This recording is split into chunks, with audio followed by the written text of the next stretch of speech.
Yep. Nice and easy. We're done with that though. Isn't the jump rope? Yeah. Whenever I skip rope, I can't use these wireless headphones. They fall right out of my ears.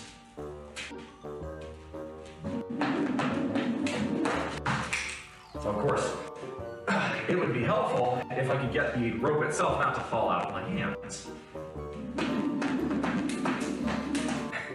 Finish my protein shake, then we'll hit this. New name, who this? Yes, sir. For those of you who don't know me, my name is BullMuscle. For those of you who know me as Beer Battered Ag, yes, I'm going through a rebrand.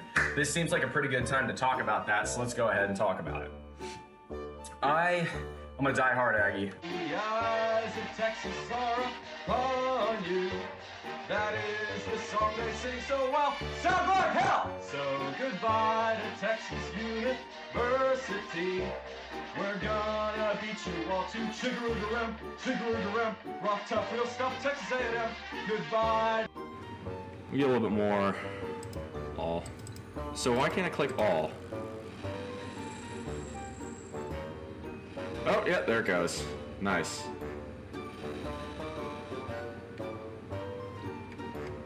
Alright, let's do one more bronze bar. If you adopt the mindset, and this is a quote from Jacob Fisker of Early Retirement Extreme, if you know that guy, 10 points to you. But it's a quote that I find unbelievably poignant in today's era. Spending money represents a failure to solve one's problems by smarter means. I'm gonna repeat that. Spending money represents a failure to solve one's problems by smarter means. That's painful. But yes, my friends, pure protein, as theirs makes no difference, from raw egg whites. It's disgusting, the taste is vile, and it smells, but 100. Yeah, my poor roommate has to deal with the farts that come from this, and as you might imagine, they're not pleasant. But let me go ahead and knock this bad boy down.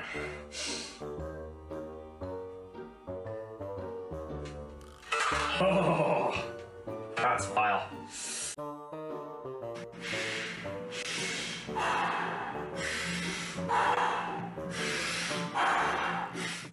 Welcome back, my friends, to the show that never ends.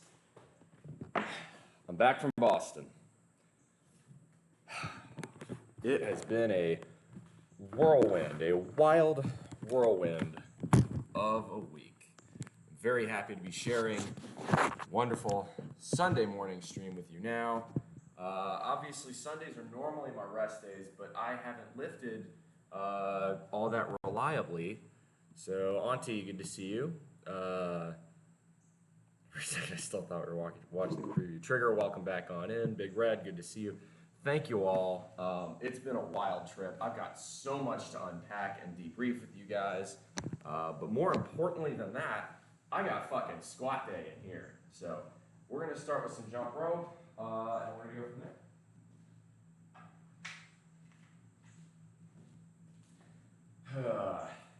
We'll say one thing I really appreciated about Boston was the weather being slightly less ass than here, but it's no excuse.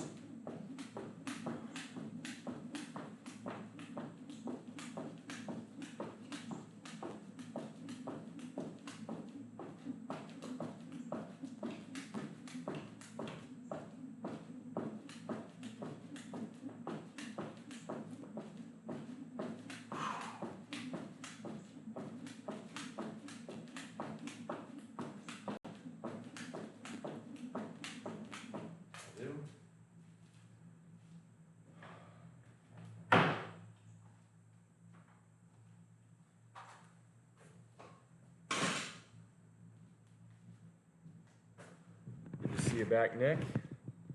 Auntie never caught me live. Well, welcome on in. Glad you are now.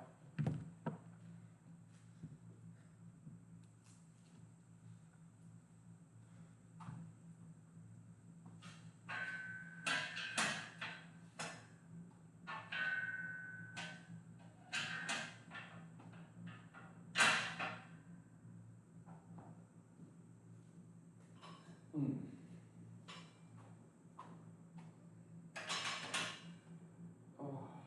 all right.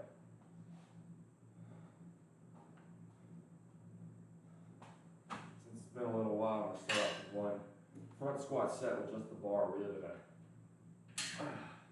let the joints feel everything out. Oh yeah.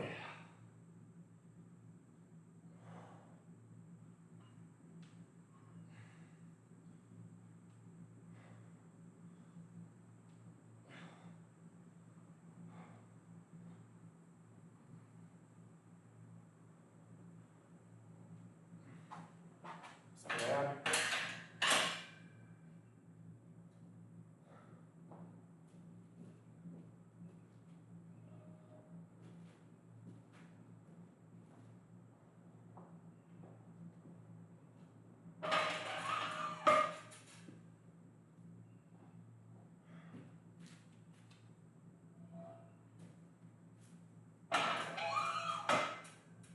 We won't go too insane with the front squats to begin with. Again, just kind of get back in the flow of things. So maybe 175 today.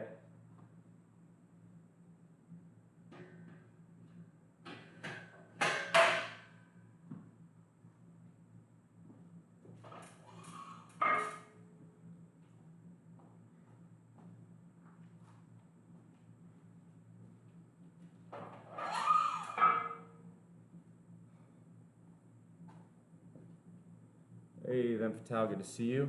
Does it have a net on that window?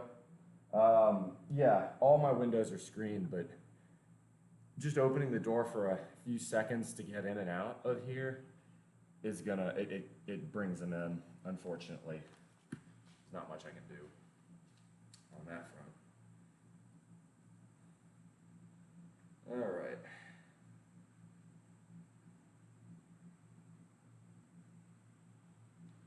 Let's see, what was the last time we did a squat? Last time on squat we went heavy. We're not gonna do that today. Definitely not gonna do that today. That's not good. I slept 10 and a half hours. I still feel like I'm kind of at a cumulative sleep deficit. Boston was so much fun that I ended up not really sleeping as much as I should have. Okay. Find the last comp. There we go. Okay, so we did. Okay. All right. We went for depth, which is good. Did 265, 315, 365. I may not do 365. I may just stick to 315, but that's actually a pretty decent comp, so I'll go with that. All right. But first we go to center fronts, so we're gonna start there. Let's start driving back to Atlanta today. Oh man, front squat gives me the PTSD, the pain of holding it.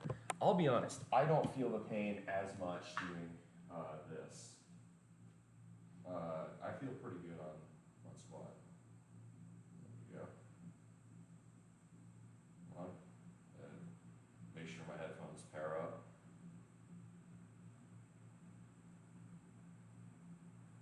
I decided not to do it today.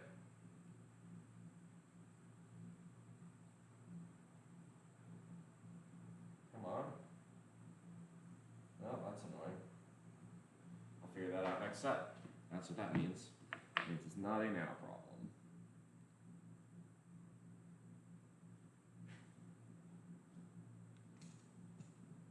Good. I repainted all the metal stuff in here in the garage, the hooks, the track bar, the buckle on my belt. It's starting to get a little bit of rust on it. I sanded it down and painted it back on.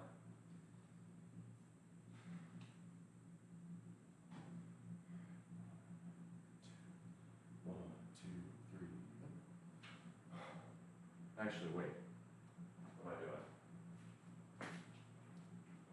Front squats are always a little janky on the balance side, so clips are probably a decent idea. Okay, that's better.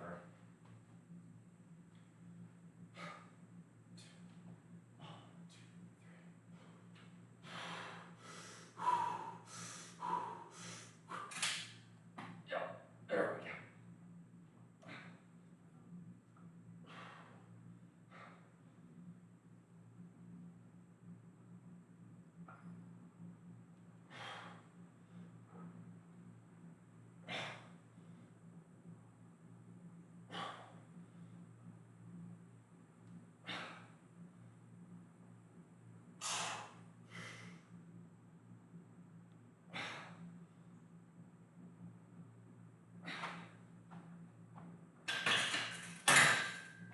easing our way back in today. Don't need to go too insane too quickly.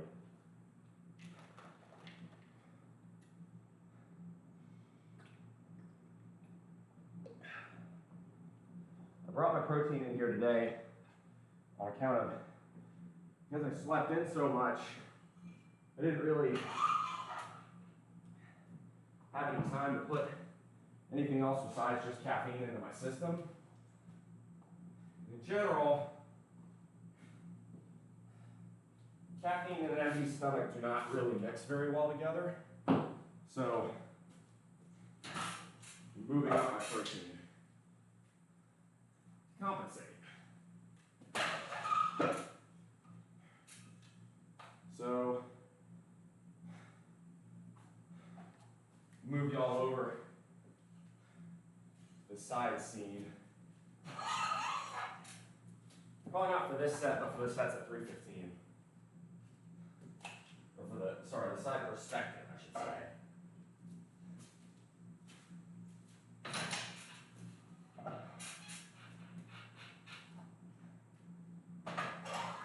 Something that also may play a bit of a negative part in today's workout is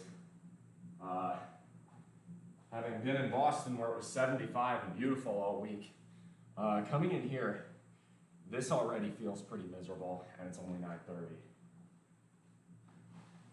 Do a quick tap check. It says 83. Yeah, that's not ideal, but we'll make it work.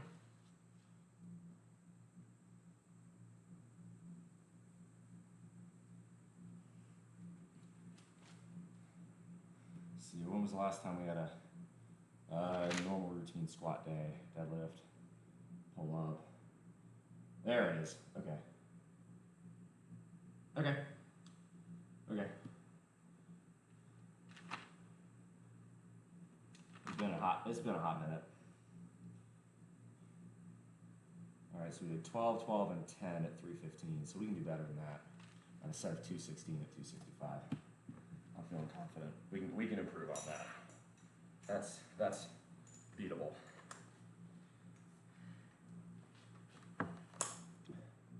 The non-metal safety holders. What, the side clips? You don't want those to be metal. Take a victory lap. Nats are schooling my nats are actually pretty decent. Let's see here, make sure. All right, do the same thing. Oh, wait, hold up. Hey, Severus, thank you very much for the resub. I appreciate it. Yeah, we're gonna be feeling the heat today, but let's see if I can't pair up my headphones now. That would be kind of nice.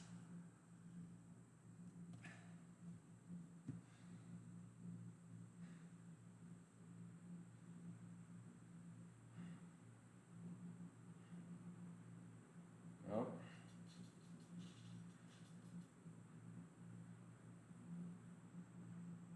These headphones just deciding to not work today? Is that what's going on?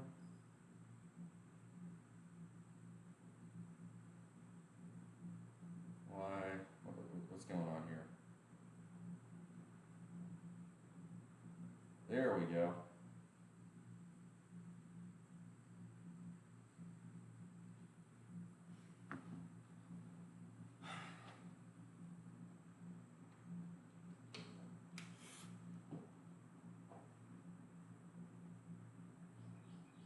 No.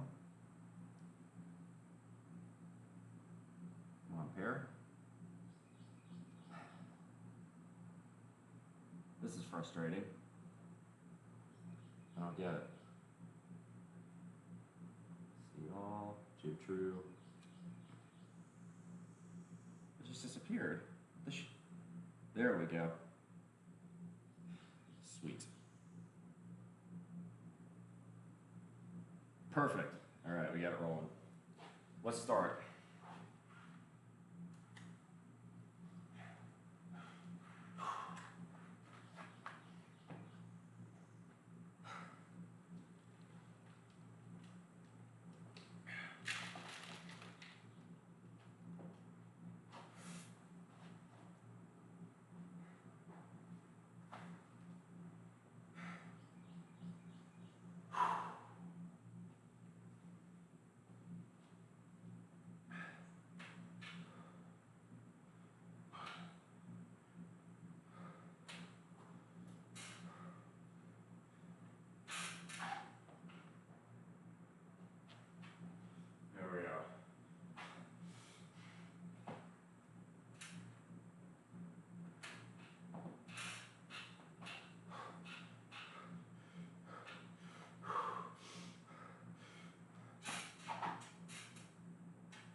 Okay, we're a bit down on power today.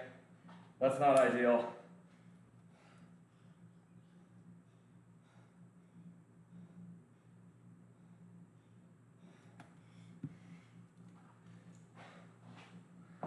That's not a good omen.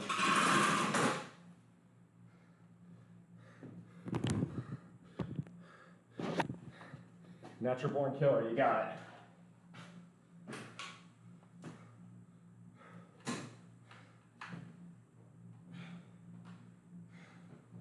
Finish this Aussie song and I'll play that next.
What is that, calves? We're gonna do 315.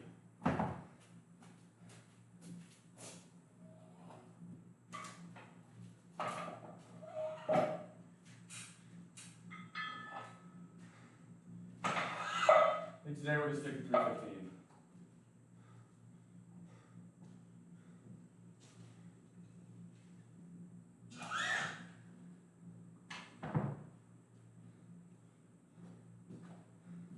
Yeah, Big Red. I saw the capture you signed Tom Wilson. People are saying that's a shit contract, but that's what they said about Wilson's last contract. People said 5 for 5 for Wilson in 2018 was insane, and it turned out to be insanely good.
That's typical defenseman, meaning he won't fall off a cliff anytime soon. He plays a really physical game, so it's possible he does, just because of the wear and tear of that physical play style. But, I mean, here's the other thing too. Right, people don't understand this because they just think it's all Ovechkin. And don't get me wrong, Ovechkin is the heart and soul of the Capitals and will be until the day he retires, and perhaps even after. But in all likelihood, the guy most likely to get that C whenever Ovechkin hangs him up is Tom Wilson. And it's not even close. All right, so let's see, natural born killer.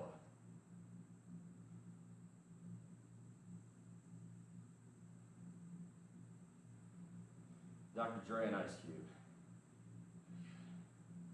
Ooh, all right, yeah, some 90s rap. Let's go.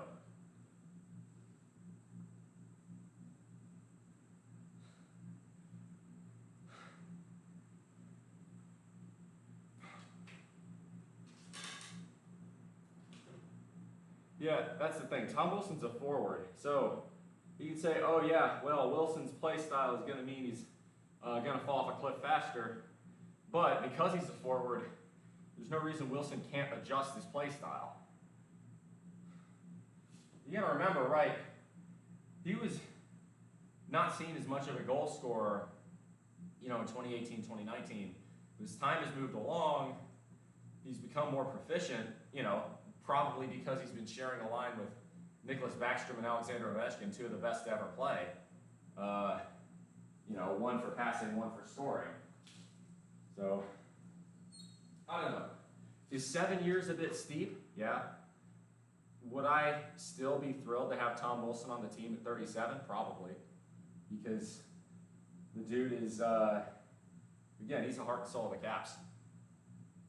And moreover, I'm okay to pay a little bit more to irritate Rangers fans for 7 more years. Absolutely rent-free. All right. Yeah, I'm definitely, I think, a little bit under normal levels of power today. You'd think I wouldn't be getting back, but it's definitely going to be a function of the heat. We're going to do the best we can. That's all we can do. That's what I always say, right? Krejci's hanging it up. So's Bergeron. Camera slide out of view. Oh yeah, no, I'm moving you guys to a new position because I want to be depth checked. Was a workout in college using the bench going from the... Yes, okay. This is a really important question. So what I'm doing and why I do it after squats, okay? These are dumbbell pullovers. So a lot of times you see guys do this during upper body, and technically this is an upper body workout. But there's a reason I do it during lower body workouts. So what you do is you take a dumbbell and you bring it behind your head, really stretch it out, kind of let your, you know, don't bend your elbows, but just really let it stretch out your shoulders and breathe in deep with your rib cage. Actually, the way I think I'm supposed to be doing this is perpendicular to a bench. I might try that this upcoming time to see if it expands my rib cage more, and that's why you're doing this. So this workout is designed, or that exercise is designed to really expand your rib cage. You want to breathe in really deep when it's all the way behind you. Why would I do that on a leg day? Well, the reason is because when you're squatting, especially if you're doing, you know, you guys have seen me, right? Sometimes on those last few reps, I'll be down, up, you know, stuff like that. Why am I doing that? Well, the reason I'm doing that is because it prompts growth of the chest and the rib cage because you're breathing like a steam locomotive. And after doing that, right, that's a huge compressive stress you're putting on your body, right? Because the squat rack, all that weight is pushing down on you, right? So to help re-expand it, those pullovers are a really good sort of, I wouldn't call it a superset, but it's like a really good, it's like a good extra point on a touchdown. Does that make sense? Is it a tricep workout? No. You shouldn't be feeling your triceps at all. It's entirely to expand the rib cage. That's why I'm doing that. All right, so I'll put you guys over here. You know the drill. Depth check me. We'll play natural born killers. ATL, good to see you. Welcome on in.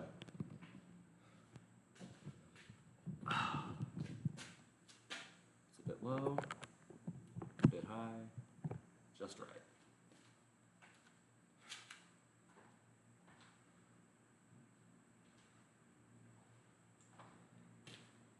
Here you go, big red.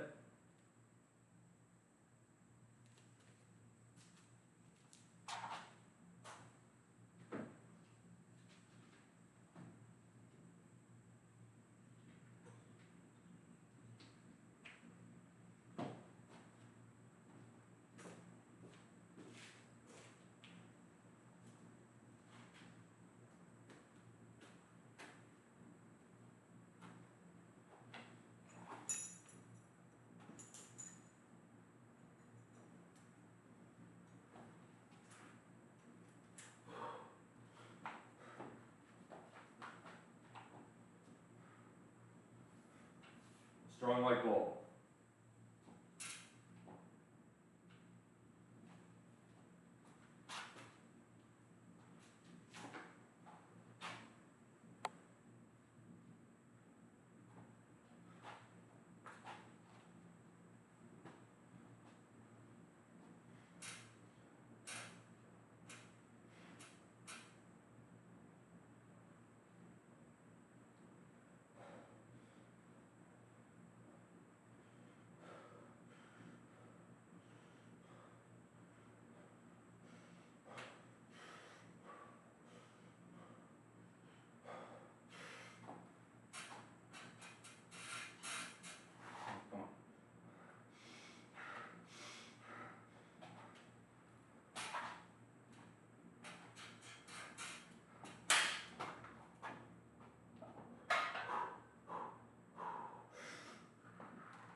That's on the 8. Yeah, I'm weak today.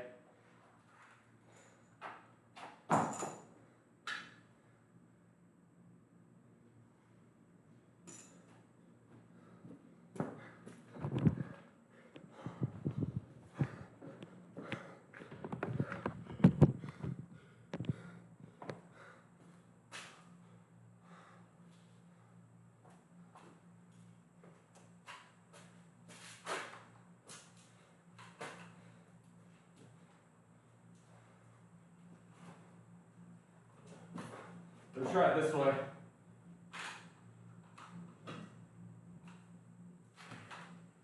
Oh, that's better.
That's harder.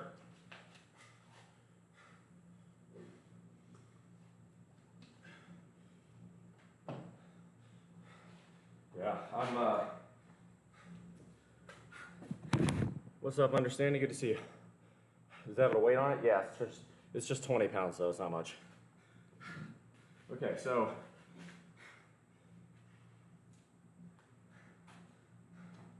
Yeah. I'm definitely a bit underpowered, out of shape today. That's gonna be doing this tough.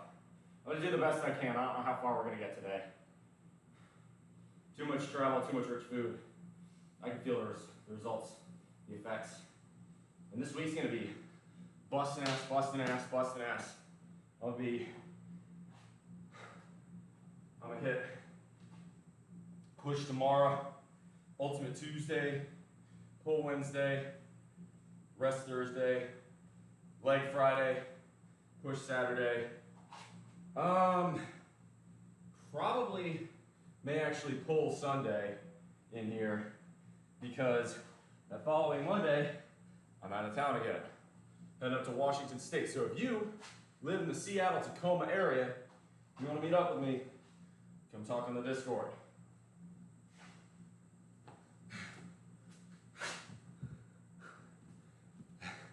Dude, it's hot out here.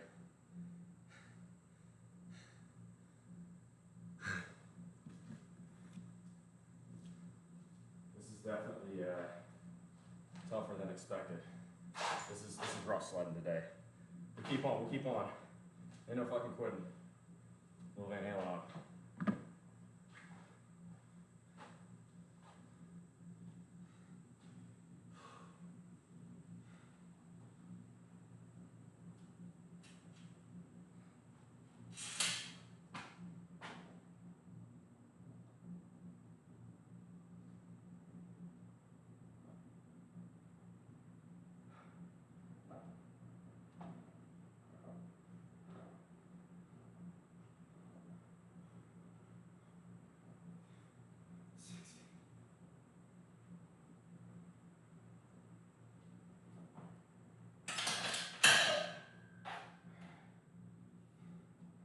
It's 20. Fuck, I'm dizzy.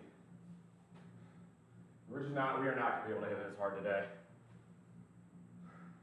Again, I'm gonna do the best I can. We're not hitting 365, that'd be unsafe.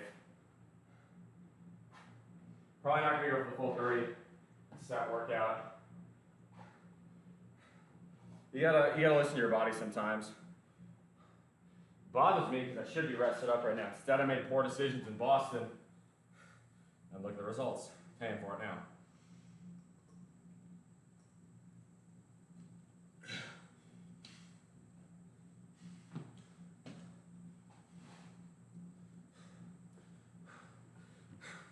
I am. I'll do a 10 second man.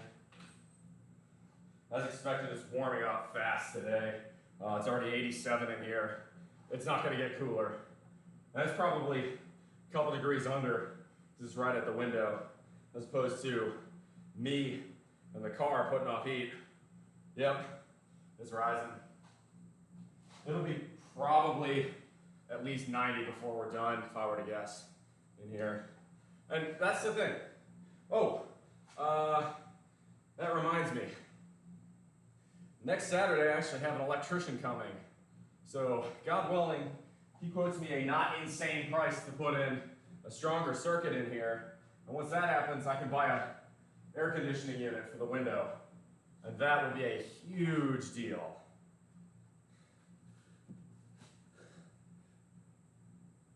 $87 says appearance inside tent preference. Must be snowbirds. I keep it at 80-ish in my house in the daytime and then 76 at night. I know, dude, garage AC would be a ball game changer in here. Right now, this little box fan is the only source of ventilation I've got, and it just makes it a lot harder.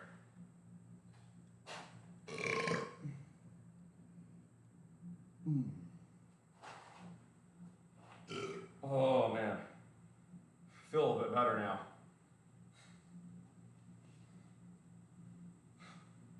All that heavy breathing, the other thing, you're forcing air into your lungs. Naturally, some of it's going to miss and hit your stomach, and you will burp a lot. At least that's what I do. Understandable. And you're down Beaufort Way, right? Or Charleston? Forget which.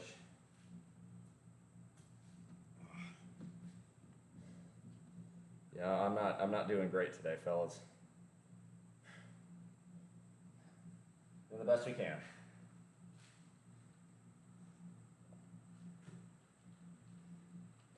Burp it out, come out the other way.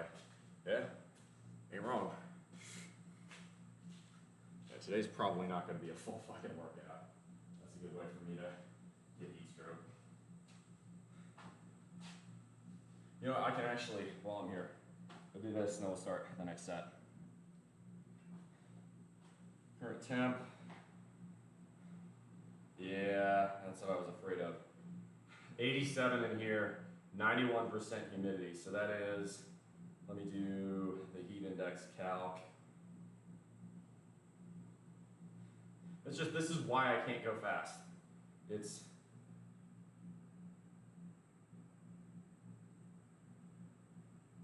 yeah, heat index tempo of 110. Just makes it hard.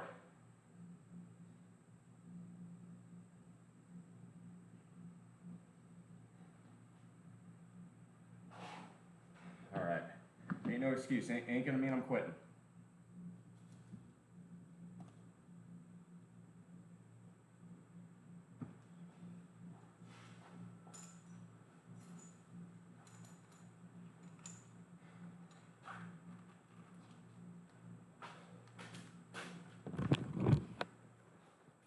Way too much. Yeah, the bloat is tough.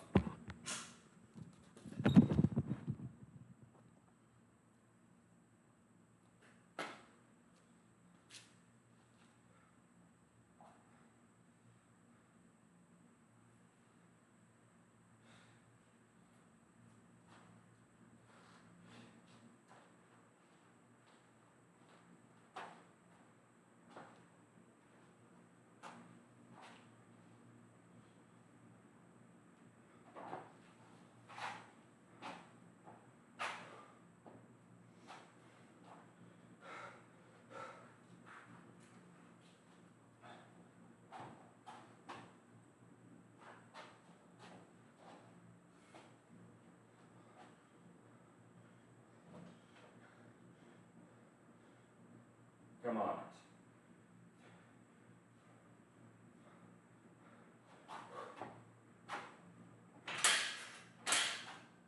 Come on.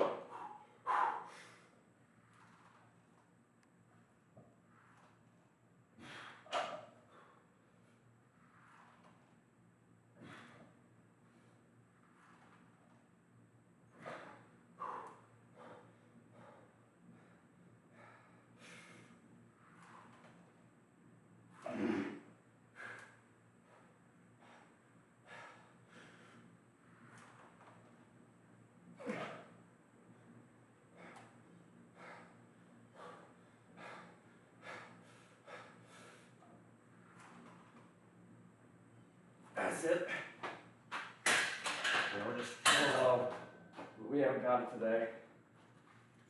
Fuck!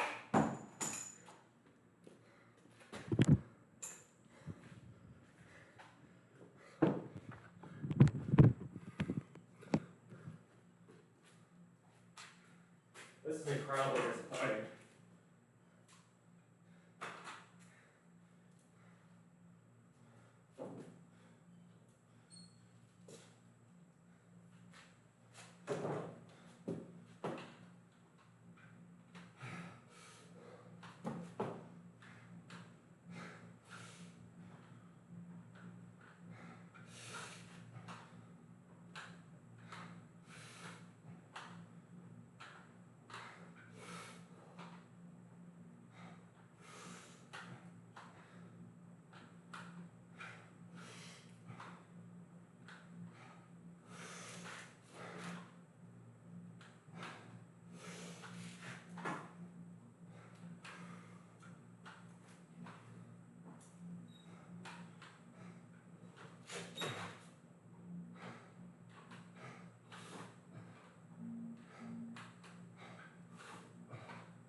Yeah.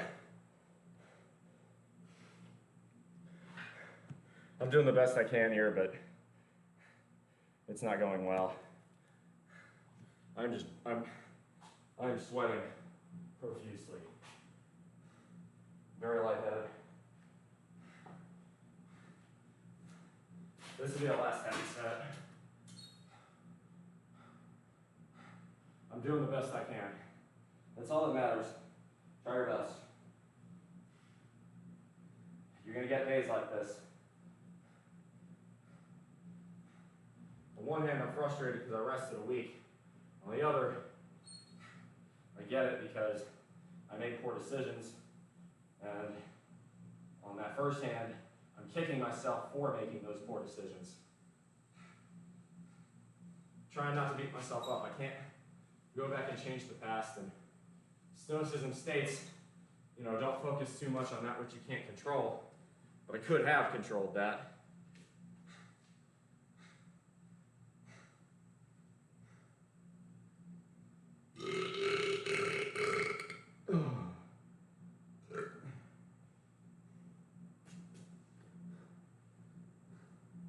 I mean, I had a blast. It was really fun, so I'm not beating myself up that much.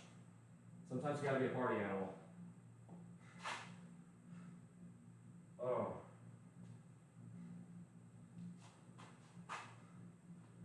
Ugh. Oh, I do not want to do another set right now. Fuck me.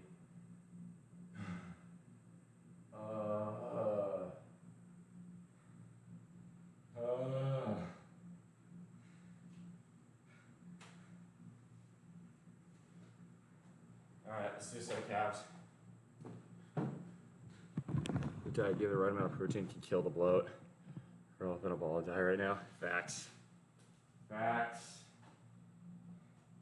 Diet matters so much, and this is textbook proof why diet and sleep. I got 10 and a half hours last night, but the previous night I got 3. And if you want proof that poor sleep fucks with you, this is it. And by the way, 10 and a half hours. Oh, 10 and a half hours does not make up for a 3-hour night. It doesn't work like that.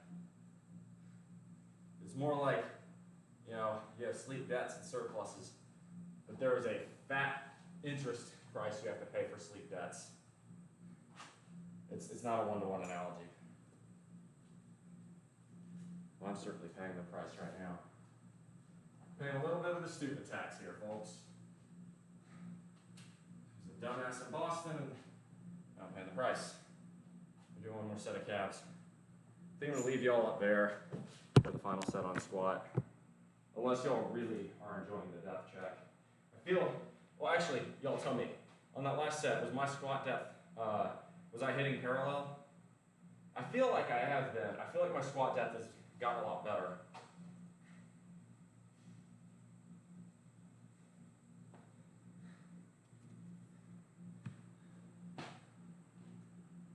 Oh, you passed your finals. Congratulations.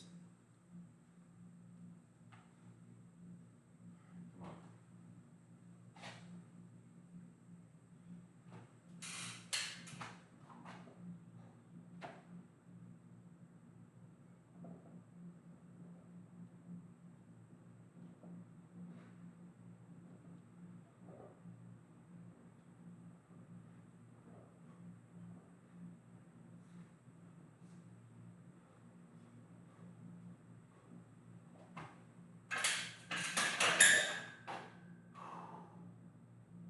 Oh, yeah, that's just sapping my energy in a way it normally doesn't.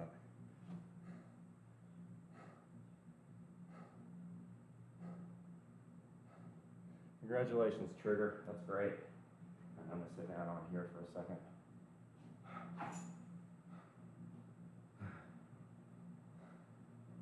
Yeah. Gonna have to do a little bit of a recalc on what else I want to do during this workout. I'm gonna do one more set on squat at 315. One more set of calves at 315.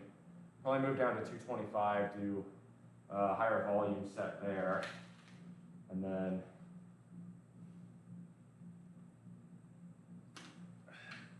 maybe a high bar set. Maybe I'll do some splits or some lunges after that. That's more or less going to be calling it a day. What's up, Josh? Breakfast is ready inside for you. Appreciate it. Throw it in the fridge. Got it.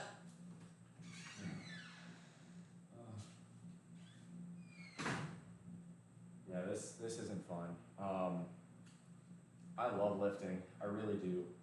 This is what I need for my mental health, but this is suffering today. This is a grindy day.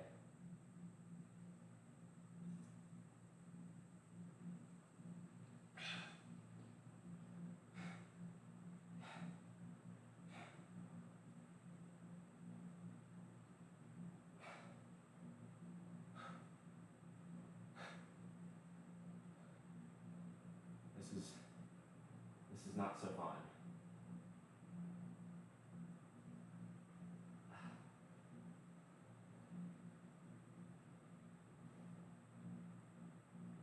I guarantee what's gonna happen, I think, is as the temperatures, box fans, my friend, I have one, it's right there.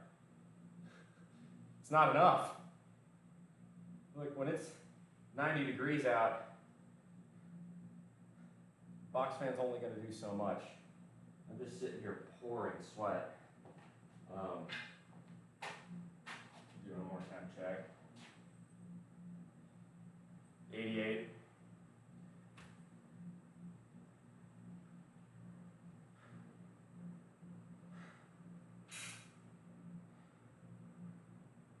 Yeah, we're gonna do one more set of this, and then we're done after that for heavy stuff. There's days where you gotta realize what your limits are. This is turning out to be one of them.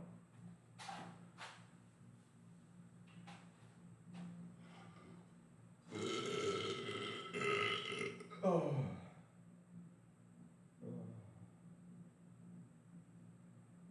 Like the other thing too is the bar's moving a lot on my back because I'm sweating so much. It's a wall, not a window, nothing with it. Yeah, a little bit blind. I dry you off, take one for the team.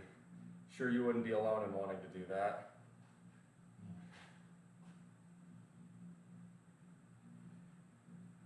Alright.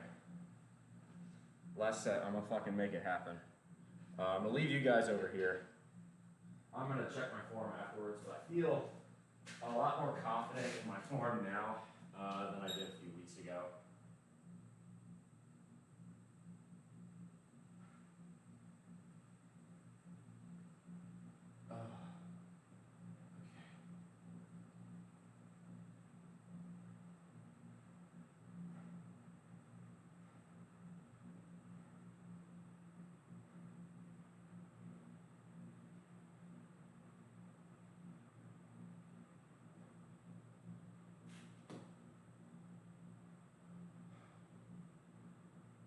We're gonna hit this.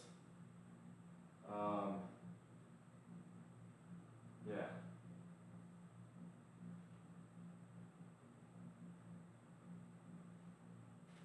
I'm psych myself up. I'm gonna need to for this. Last set, come on.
Oh, I feel like shit.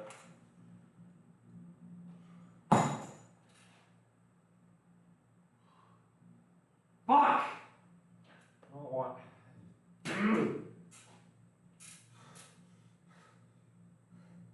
No.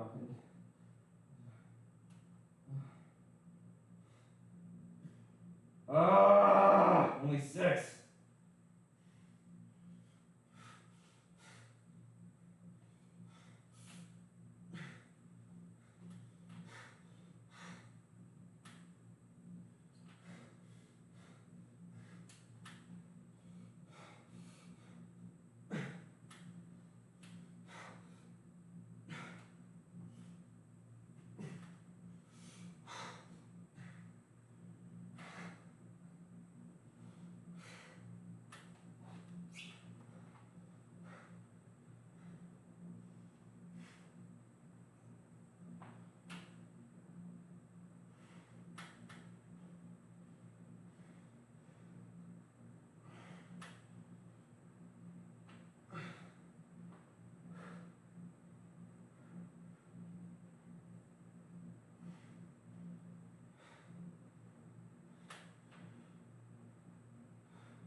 Cover Junkie, thanks for the first time shot.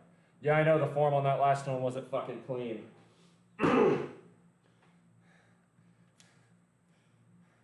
Normally I can rep 10 to 12 of these. I'm very, very weak today is what that's happening. Yeah, I'm well aware that the last set there. That's why I stopped. I wanted 10. My body is not just giving it to me today. Nothing I can do. Sucks. There's a good lesson to be learned here from this, though. Don't just goof off on an entire week's vacation. Eat healthy and get sleep. Left side on calves on 315.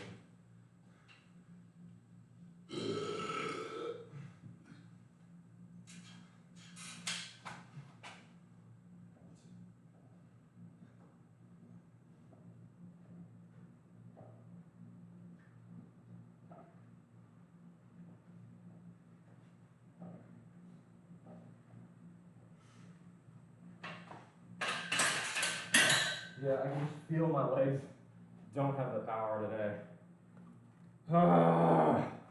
I hate this.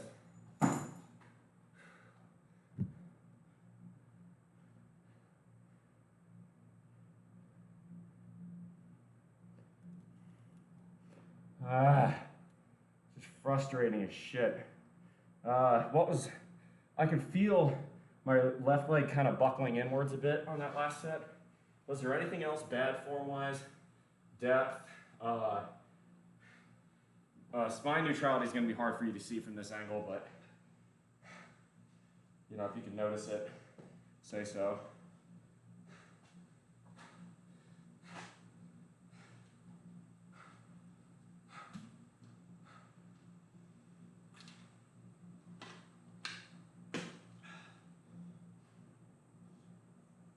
This is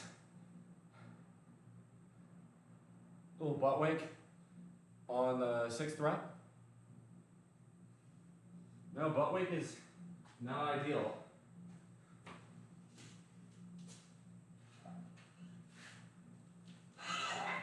You don't want butt wink.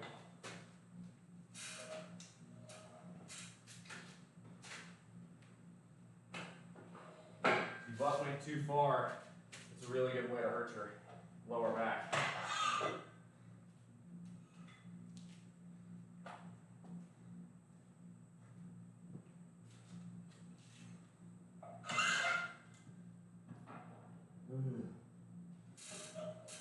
This is the most nauseous I felt lifting in a while.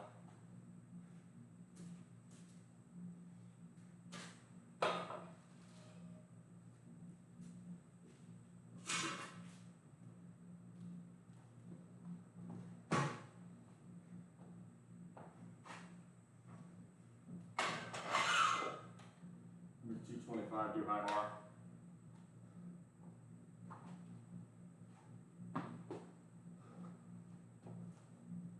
in particular other than the shifting of weight? Okay. I mean, by shifting of weight, do you mean like it was moving along my back? Or I thought my left knee tried to buckle inwards on that last set. That's why I stopped. I don't know whether or not it did or if I was just perceiving that. It's very hard when you're in the hole like that to really monitor everything for form. Because you're too busy saying, ah shit, I have this giant heavy fucking weight on my shoulders, on my upper back, I gotta get it back up. Hey, Schmalengrad, thank you very much for the follow. Welcome to the bullpen. I'm glad to see you. For those of you who are new to my channel, welcome. My name's BullMuscle. I do weightlifting, diet, financial fitness advice, and lots more. Today I am struggle busting mightily, sweating like there's no tomorrow, and regretting some of the decisions I made on this last week trip up to Boston. I had a great time. Man, I'm feeling it. Certified Evil, thank you very much for the follow. Welcome to the bullpen as well. Do you have a compressed sleeve in case you think your knee is being wonky? I do not. I don't intend to have one. I don't like sleeves. It's not that it feels like cheating, because it's not, making the weight any lighter, but it kind of feels like cheating to me.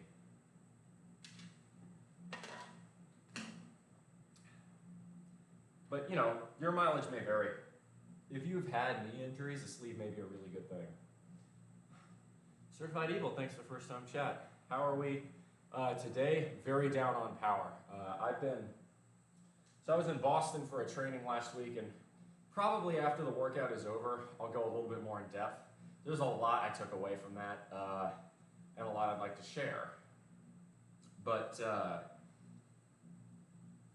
for now, it's weird. Something funky in my protein shake. For now, really all that matters is that said Boston trip kind of ran me low on sleep.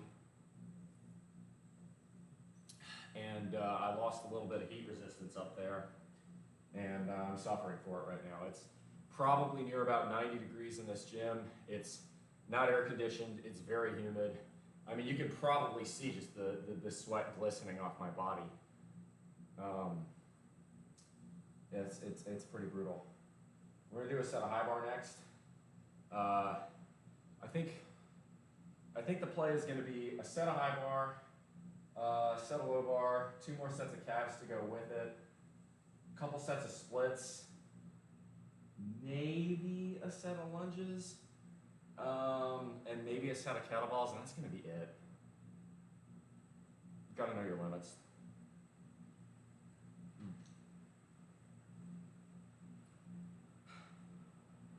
Okay. Jake, Denny, good to see you.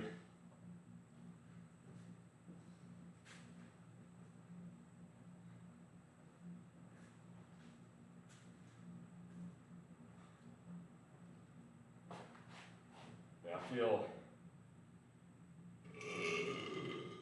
lightheaded, much weaker than normal. I mean, the proof's in the pudding. Normally, I'm repping 315 for sets of 10 to 12, and then I hit a set of 365 after that. That's not going to happen today. We're just going to 225. I hit a set of 8, 7, and 6 on 315, which is substantially below what I can normally do. It sucks. It really does. But there's sometimes you got to just grind on and do the best you can. Oh my gosh, Jake, thank you very much for the gift sub. I appreciate that. Barrett, welcome on in.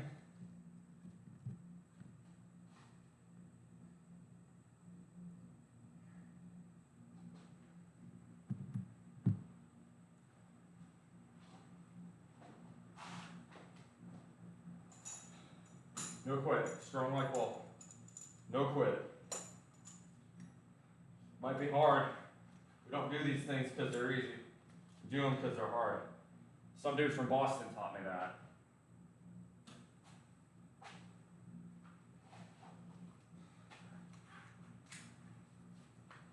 All right, high bar.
form was good.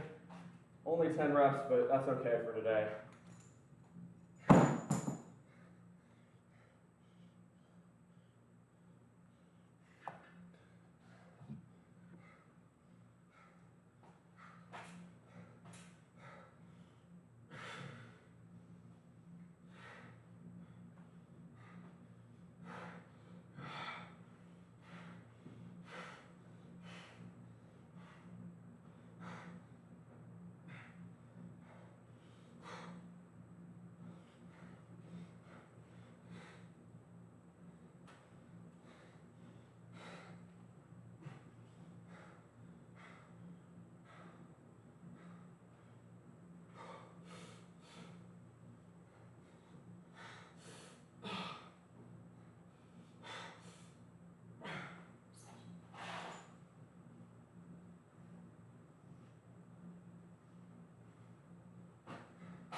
I'm fine.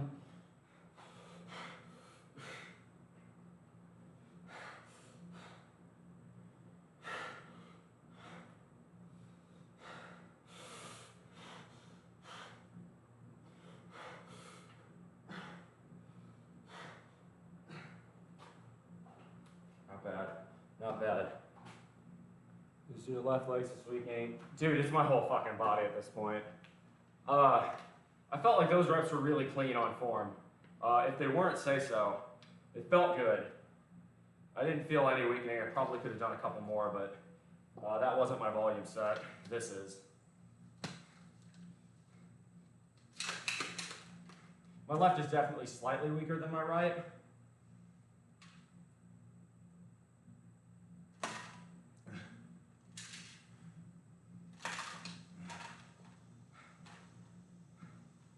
Clean just looked like a weaker left leg.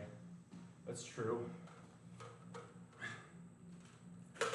So even, top tier weightlifting athletes tend to have one strong side and one weak side, and for me, I'm strong side right.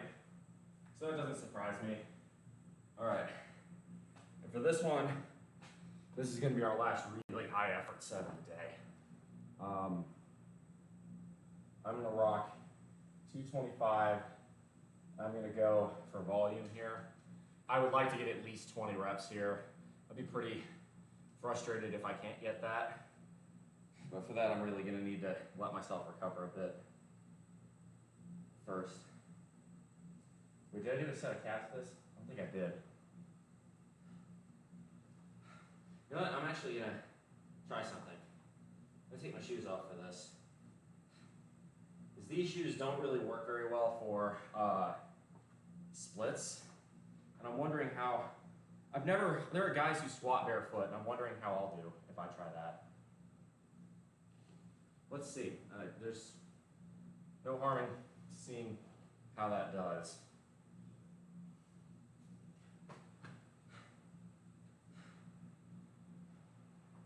Bare hoof. By the way, if we hit 30 followers, I don't think we have so far, let me know. Or not 30 followers, sorry, 30 viewers. And that earns handstand push-ups, so keep an eye on that viewer count in case I miss it. The normals, the regulars here know the drill. Probably don't need to see it. All right, I'm gonna lay back, I'm gonna psych myself up. We're gonna hit this for our last squat set of the day. Ah, shit, I forgot about fronts. Yeah, maybe I'll do fronts after splits. I do want to do another set or two of fronts.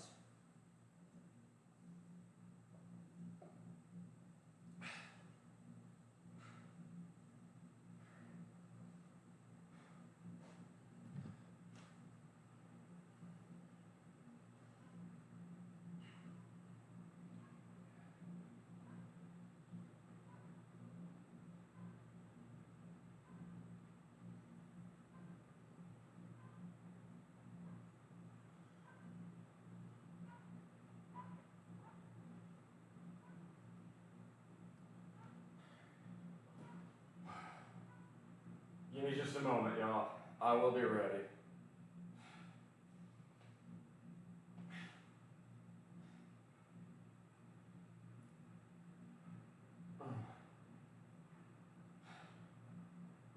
God, we got another month of this. That's why I'm looking at this air conditioning thing. This is just brutal.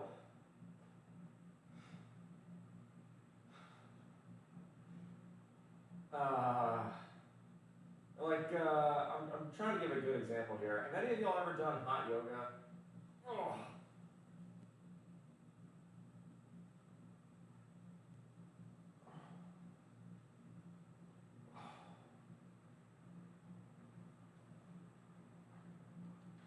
You know how if you do hot yoga, you're gonna be, it's gonna tire you out a lot quicker.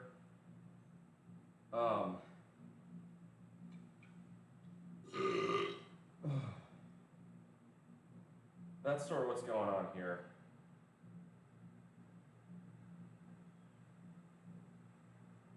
I'll do one more temp check.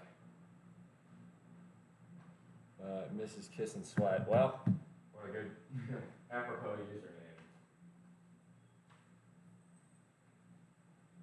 89 in here.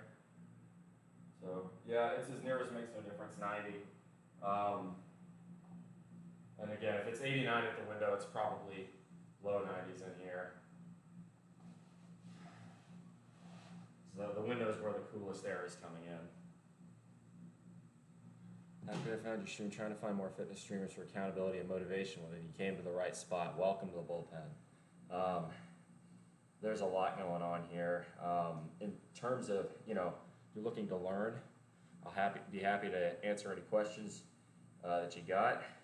I've also got a Discord. Strongly recommend joining it for a lot of details. That's definitely something worth doing. Okay. Give myself a little quiet riot. Psych myself up. Let's fucking hit this. Finish strong. Strong like bull.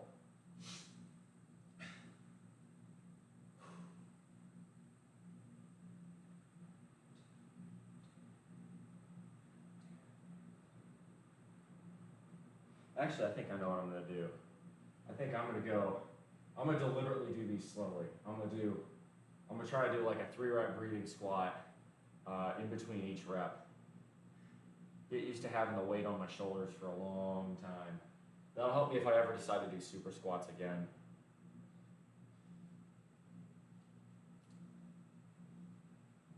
Wait, did I ever actually end up doing calves? I think I did. Shoot, is it bad that I don't even remember? Whatever, I'm just gonna go. I'm actually gonna go. I'm overthinking this. Detox and train 2 for 1. Yes, I did do calves. Awesome. Thank you. I don't remember how many reps I did. That's okay. I'll go back and look in the VOD. Yeah, Severus, that's how insane doing this is, or at least how badly it's affecting me today. I don't remember whether or not I did the set I just did.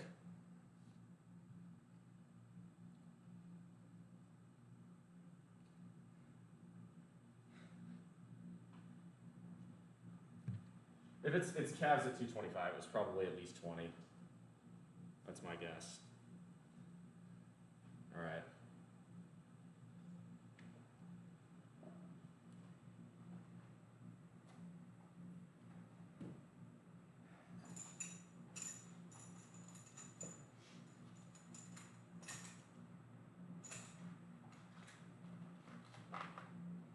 Here we go. We gonna rep, we gonna rep.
17.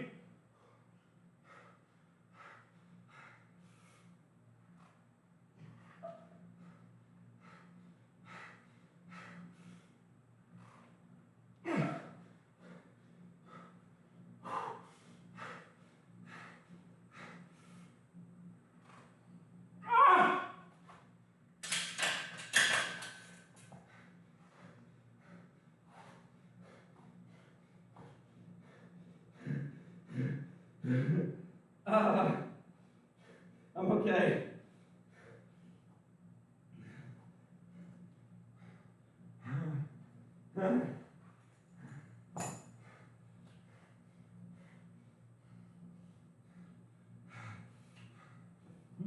Love will drive you mad. That was a minute 50.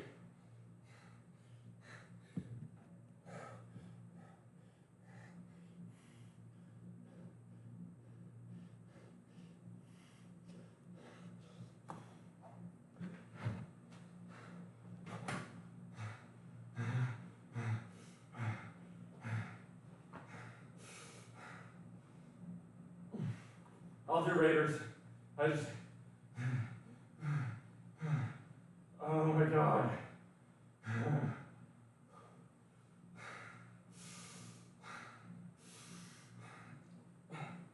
There we go. Water.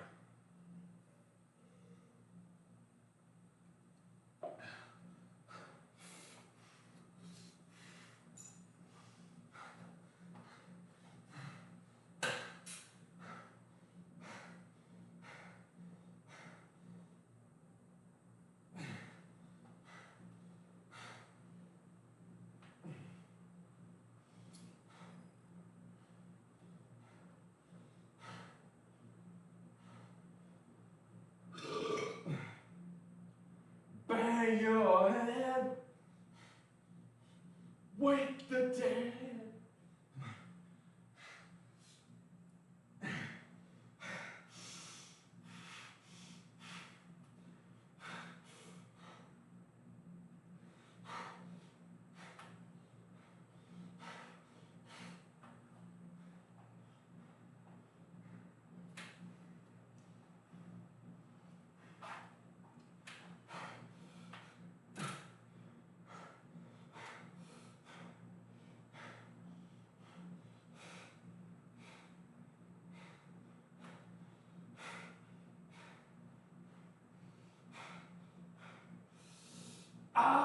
Get your straight jackets on tonight.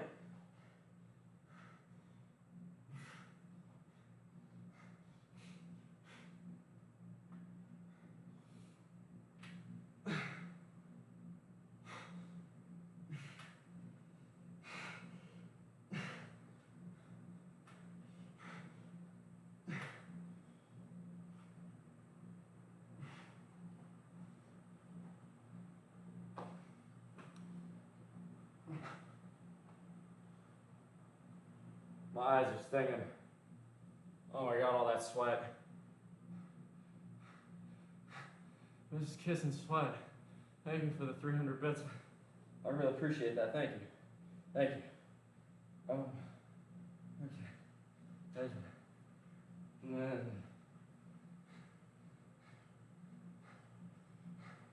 On those last few reps, it's all up here. For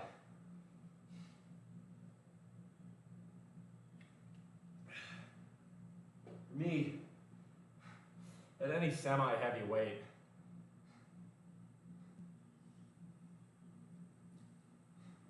6-month postpartum, she's struggling to get back into it. Well, hey, the fact that you're here and looking for ways to get motivated to kick some fucking ass and get back onto it, that's the shit I love to fucking hear.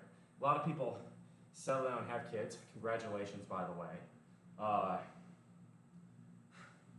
You know, they kind of, in their efforts to spend max time and focus on the little ones, they kind of neglect their own bodies, and in the long run, that's worse for the kids as well.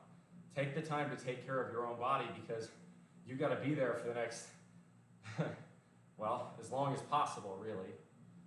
You know, your kids may grow up and move out someday in the future, but You're always going to love them. You're always going to care for them. And the better care you give for yourself, the longer you get to do that. So, respect. It ain't easy to have a family these days. Cost of living in large parts of the country make child rearing very expensive. And with the fear cycle the media gives us about, you know, every new threat to our kids, supposedly, it doesn't become easy. So I have a lot of respect for the people raising families right now. It ain't hard. But you got this. Well, for what it's worth, those of you who don't know, I live here in the deep south, and it is August, so that's kind of why I'm about to fucking pass out. Reason that fear mongering. It is. Like the amount of, you know, blank is coming from your kids from the media is really wild, considering, like, okay, take my parents' generation, right? They grew up in the 70s, and in the 70s, crime in the US was higher than it basically ever had been. Crime rates have fallen dramatically since the 70s and the 80s, pretty much everywhere. Toys were much less safe, right? You know, kids were just allowed to be latchkey, right? Like latchkey kids were a thing back then. You weren't expected home until, you know, the sun started setting when dinner was served. And in fact, my mom said, yeah, it was expected. We'd go outside and leave mom the hell alone to do the cleaning and the cooking around the house in peace and silence. So that's what they did. You know, back then, cars were a lot less safe. Gasoline had lead in it. Like, we live in a much safer world now than we did back then. The only thing that's really more dangerous today is the stuff on the internet. As long as you tell your kids to go outside and play, you don't really have to worry about that. And even then, the internet can be just as much a tool for good as it can be for evil. If you want to learn about anything, you know, you have a repository of great information better than any of the world's libraries within the palm of your hand. It's pretty incredible. We live in the future, y'all. Hey, Cat Pro, good to see you. All right. Well, I'm literally just, I'm trembling here. All right. Let's do one more set of calves. I'm gonna be dead tomorrow.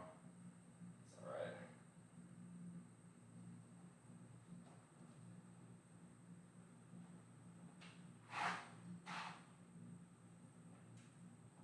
Strong like bull. Come on.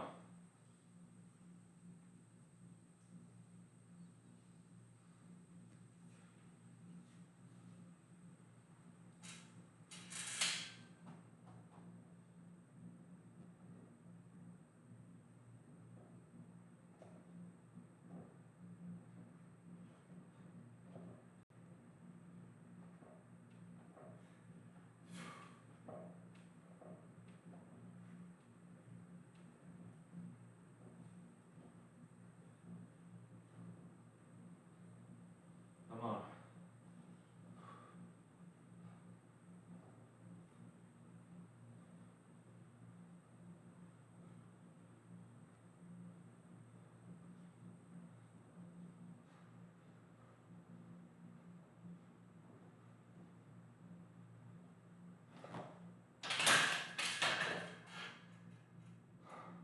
All right. Down to 215 will be splits.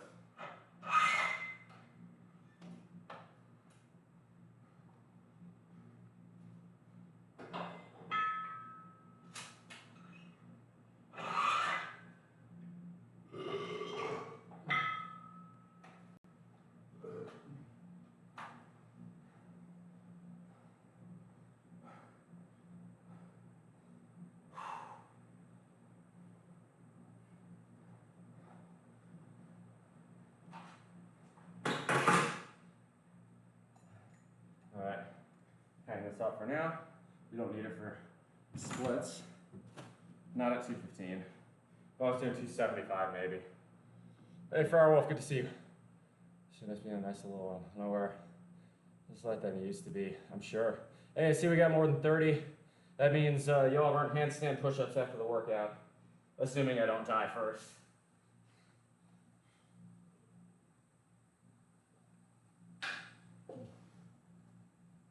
It is, temp check. Yep, it's 90 degrees in here. And we're about 80% humidity. So the heat index is probably 115-ish in here. Somewhere between 110 and 120. It is very hot, very humid. This shit ain't easy. We ain't done. We ain't quitting. We're having a, not the best day in terms of strength, but we're not giving up. That's important. Sometimes you gotta just push through power. So we're gonna do split squats next.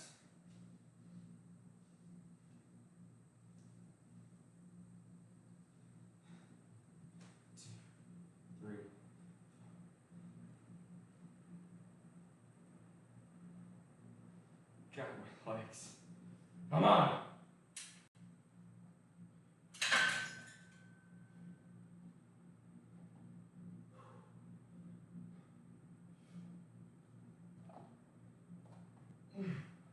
Come on. Balance.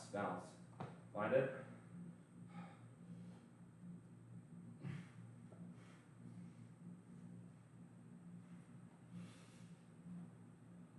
Oh, that didn't feel good. Fuck.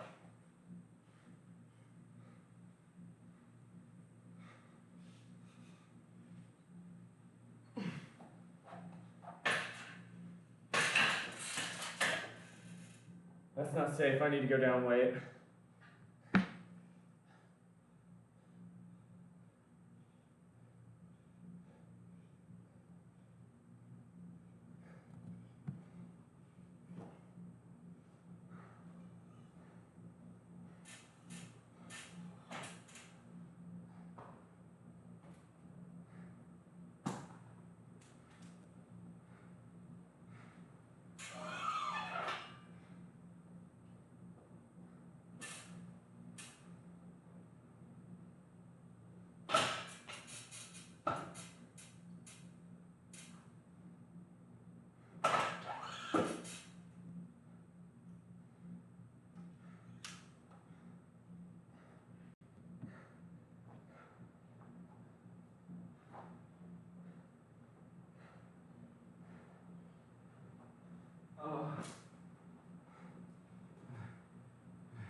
No quit.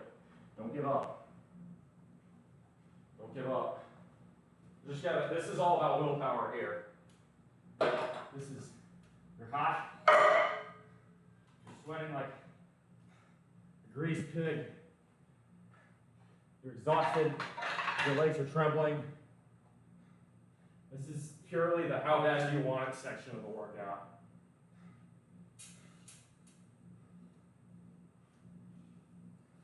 And I'm not giving up. Not yet.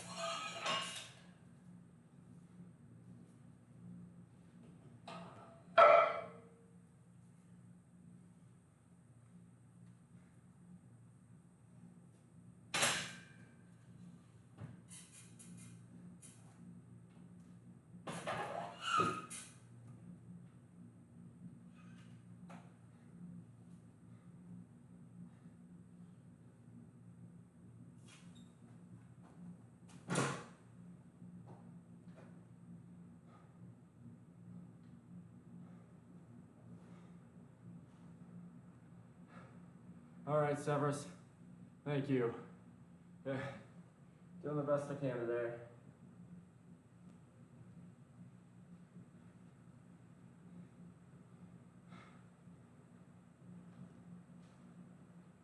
How many plates is this?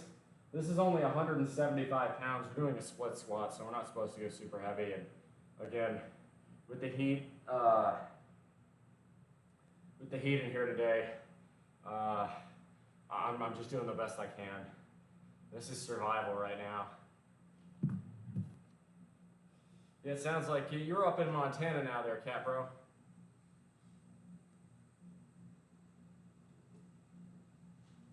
Lone Traveler 0101. Well, you won't be alone on your travels here. Welcome to the bullpen. Thanks for the first time chat.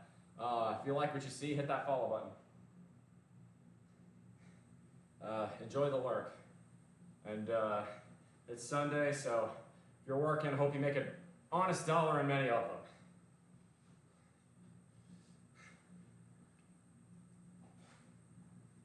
Count the cost in sorrow.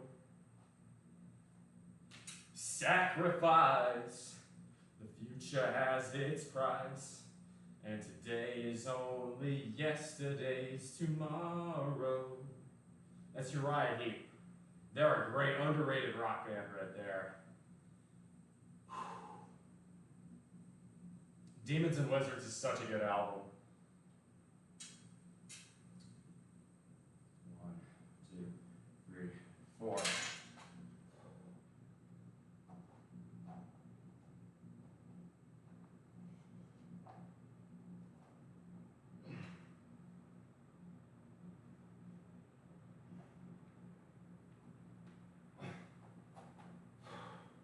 Come on, you got one more. Whoa. Balance, balance, balance, balance. Breathe.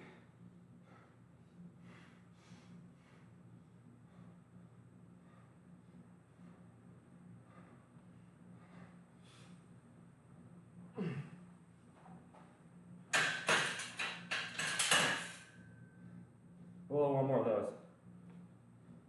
Thanks for the follow. Sit lesson you didn't live in a seniors community. Funny.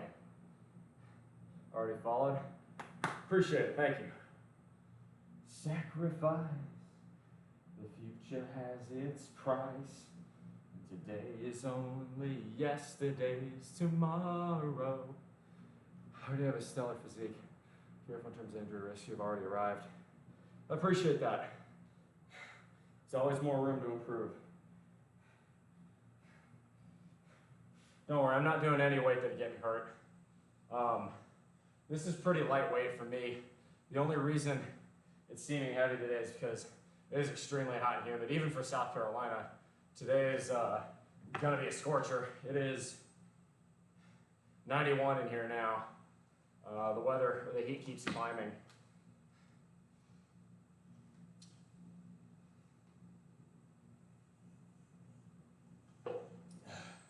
Oh, God, I love this guitar solo.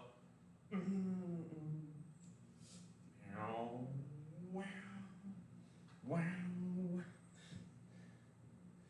we go. Let's do this, come on.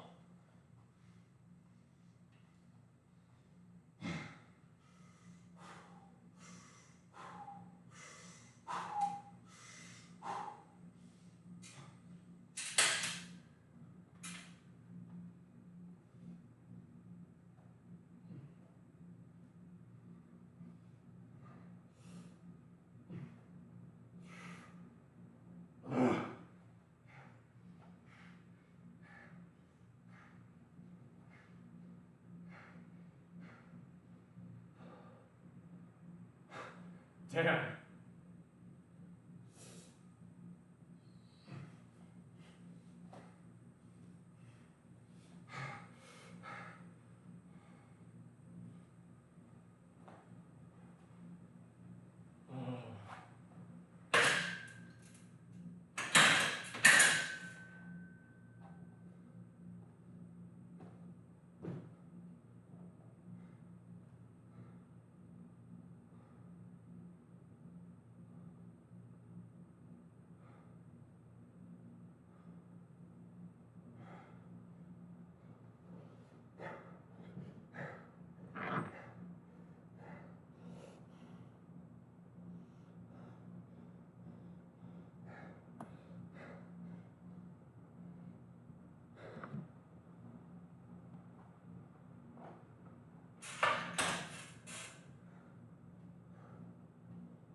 These are my weights. This is my house. You may like it, but this one is mine. There's only one goal.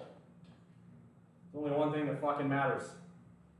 It's giving it your all, and it's leaving nothing on the table. Doesn't matter who you are. Doesn't matter how strong you are. No matter where you are in your fitness journey. Are you giving it your best? Yes or no? It's the only thing that really matters. You know the answer to the question. You don't have to have me tell you.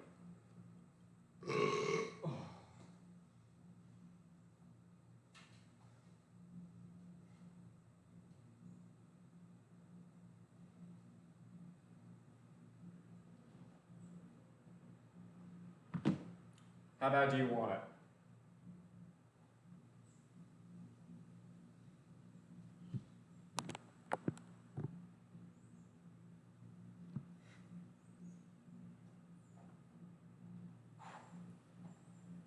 There's only one person that can answer that question, and it's you. How bad do you want it? I want it pretty fucking bad.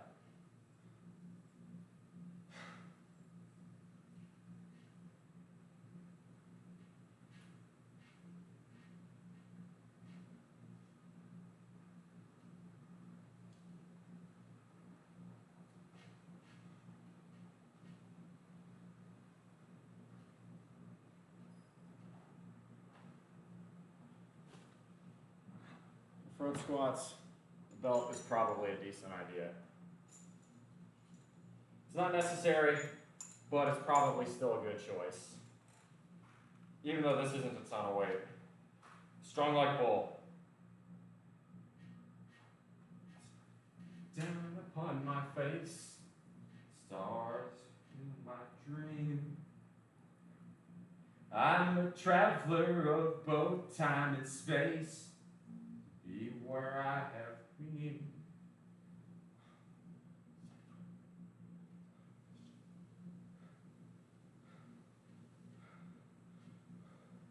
Two, three.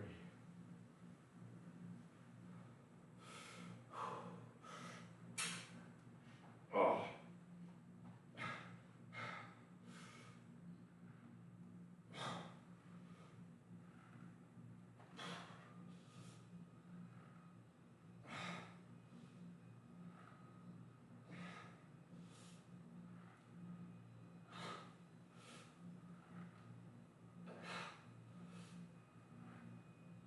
I want it!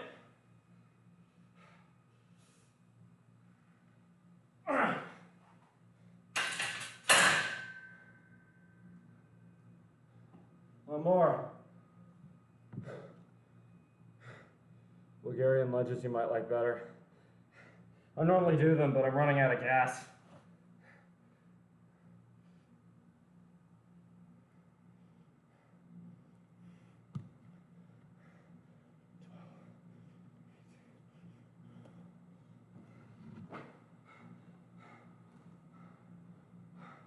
I bet it's nice and cool up there in the mountains. I'll tell you, Boston was gorgeous. 75 degrees, a little breezy.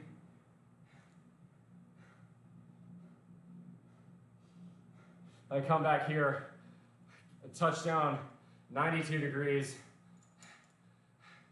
and 116 real feel. Dixieland. Boston, yeah, we'll talk more about the Boston trip when I get inside. I don't have there's not enough blood going to my brain right now to really talk about it coherently yet. All right, we got one more set of that. Who said that? Wendy's? Game on, we'll do Bulgarians.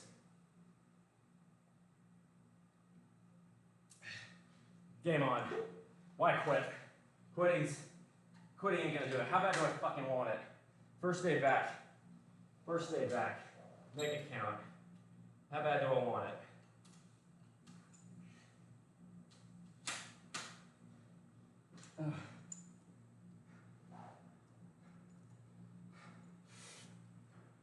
from Boston. Boston, I'll give you the details when I get inside and, you know, don't pass out from heat stroke, but Boston is a great city. It's a lot of fun. Bostonians are very proud of where they're from, and I never really understood why, but now I do. There's a lot to be proud of if you're from that city. I wish Mayor Wu and the rest of the Cradle of Independence the best. Shit, I don't know if Boston or Philly is the true cradle of American independence. I'm gonna let the Northeasterners duke that one out in the comments. Either way, both are terrific cities. I liked Boston a lot. There's one or two critiques I will hold against Boston that even native Bostonians themselves will say is fair. The first is that the drivers are fucking psychotic up there. Boston's infrastructure is laid out like someone took a big old pile of wet spaghetti and chucked it at a wall. The second is that the cost of living up there is obscene. And again, even the most loyal and proud Bostonian will admit it's expensive. Now, a large part of that's because a lot of people want to live there, but oh my gosh. I told some of the natives what I pay for a mortgage here, and they actually flipped me the bird afterwards. I'm like, you know what? I understand. I can't be mad at that. But they would be.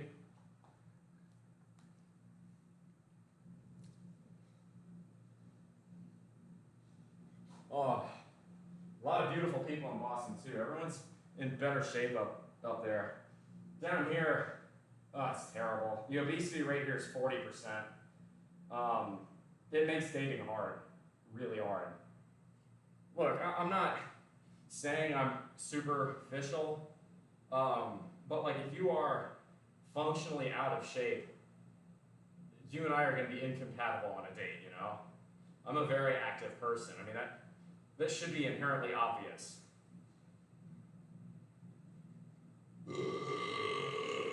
Oh. All right, come on. Oh, dude. Not even close. A studio pretty much anywhere in Boston will run you $1,500, $1,600. Just about double what I pay here. That's a studio in the trashy sections.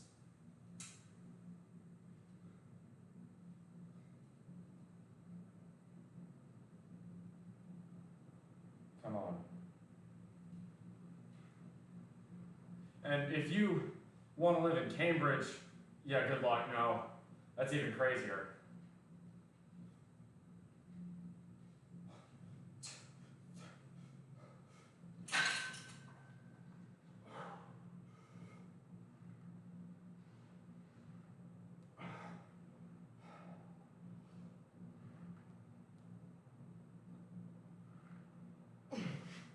Come on.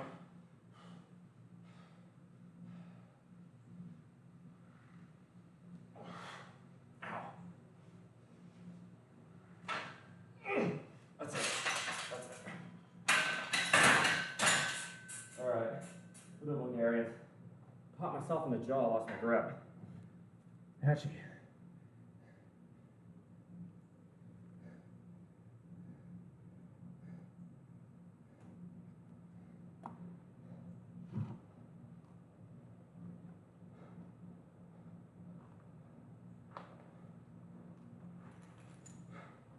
Oh, no, Boston's way more expensive than Salt Lake. It's not even close. Boston is just one notch below New York.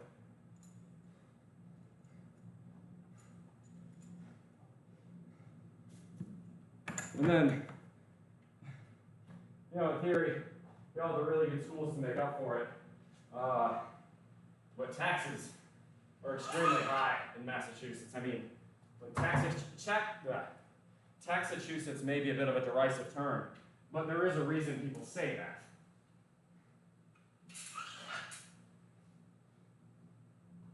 Come on, come on.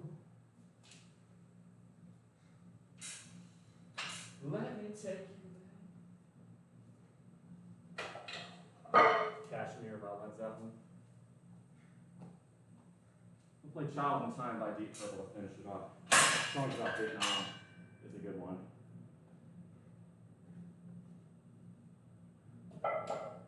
It's funny too, because Deep Purple's a British band. I don't believe the Brits really did a whole lot for Vietnam. They're too busy, watching their post-war economy start going tits up. The 70s were not a good decade for the UK.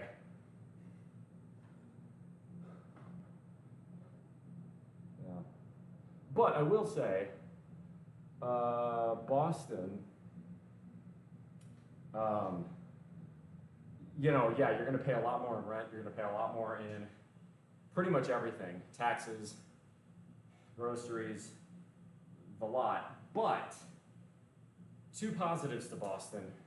One, you can live very easily without a car. In fact, you'd be stupid to own a car if you lived in Boston. That's the bus schedules are pretty good. The T is slow but reliable for the most part, and you can cycle everywhere. Cycling in Boston is dangerous, but to be honest, it's no more dangerous than driving a car.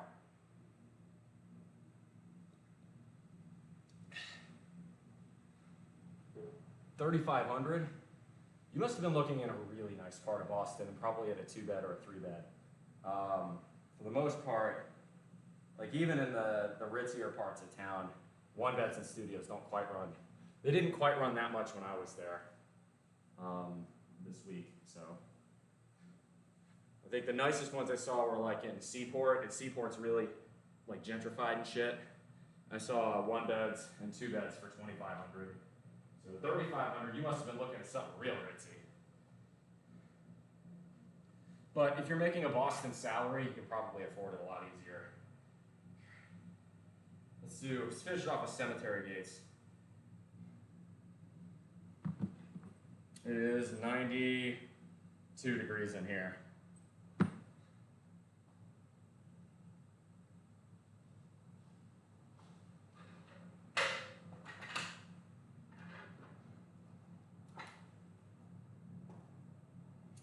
Two-bedroom for your office. I guess that makes sense. Well, you've got pets too, so that probably makes it harder as well. Pets are expensive, man.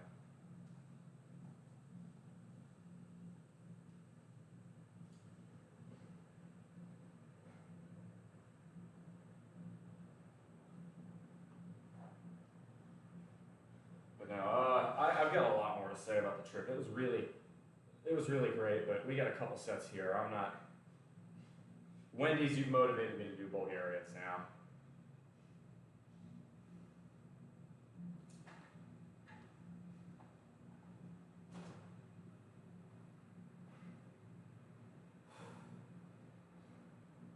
Come on.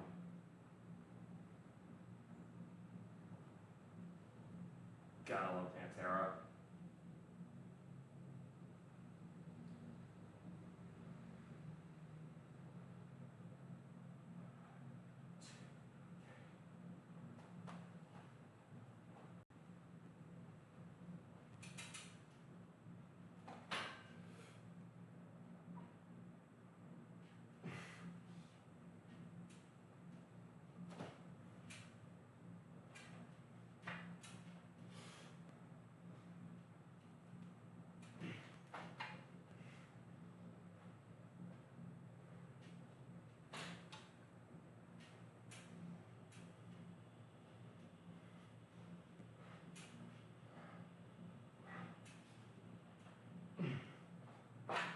One down, 2 to go. We'll be done.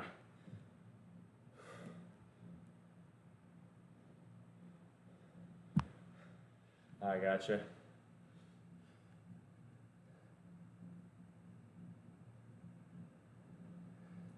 Two more sets. There we go, Ed.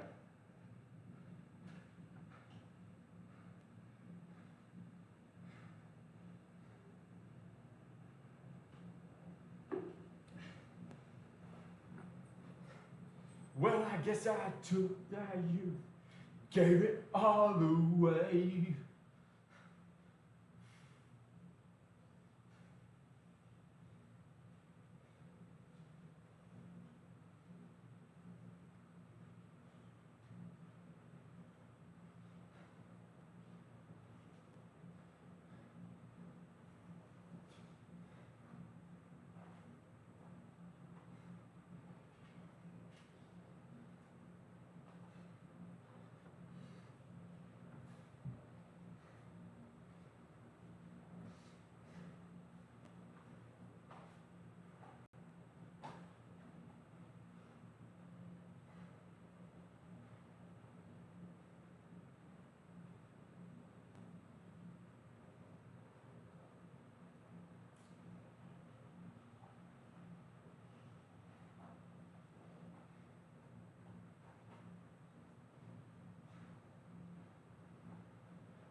One more, baby. One more.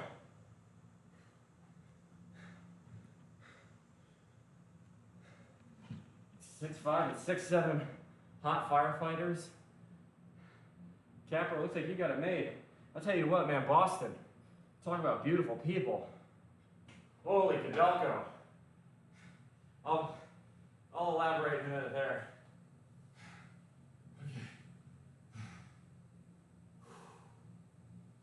Just try not to die. Come on, Egg. Strong like bull. Last one. Last one. Do the best you can. It's the only thing that matters. Do the best you can.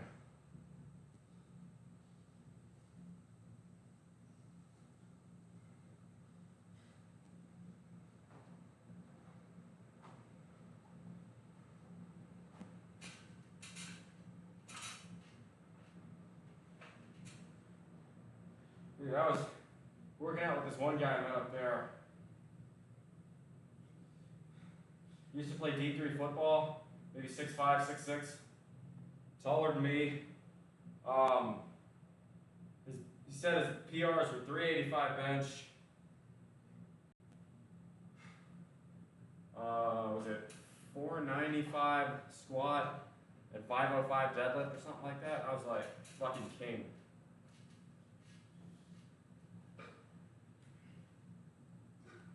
It was unbelievably good looking too. Like, I was talking with him. He was very obviously straight, but like, oh, he's still my beating heart. Like, I could tell this dude was interested in only catching tail, but man, he could have his pick of the litter. Dude was fucking really attractive.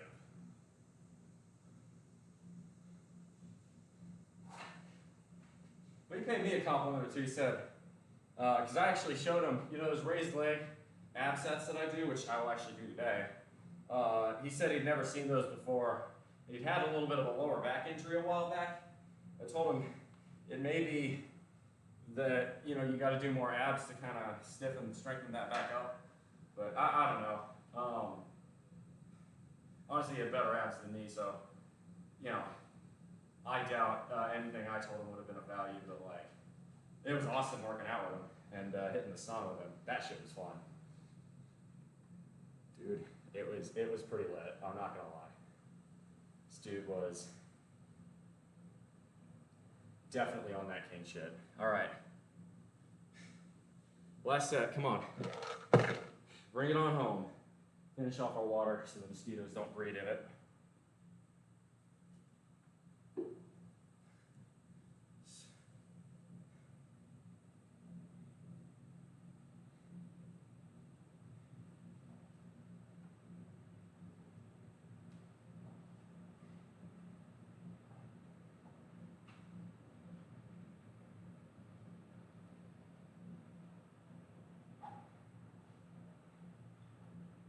You in there, Sandman.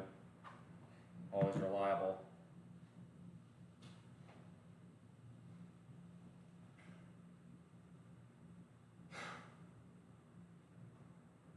Everything below my hips is killing me right now. Bull's got a little crush. Oh, it's more than a little crush. This is like one of the hottest guys I've ever had the pleasure of meeting. Dude's fucking, to use the Boston vernacular, wicked smart. Dude is he was in the medical industry, so a lot of respect for him. We actually met up after our training class because we was both going to Fenway to see the Sox game on Friday. That was pretty great. He has a crew too. It's a crew of Boston guys. They all got the accent. They're all decked out in Bruins, Celtics, Patriots, or Red Sox gear. I respect it. Again, Bostonians are fucking proud of where they're from, and they deserve to be. They have built one hell of a city up there. So, it really only leaves one big northeastern city I haven't spent much time in, New York City. Let's do it. Ow.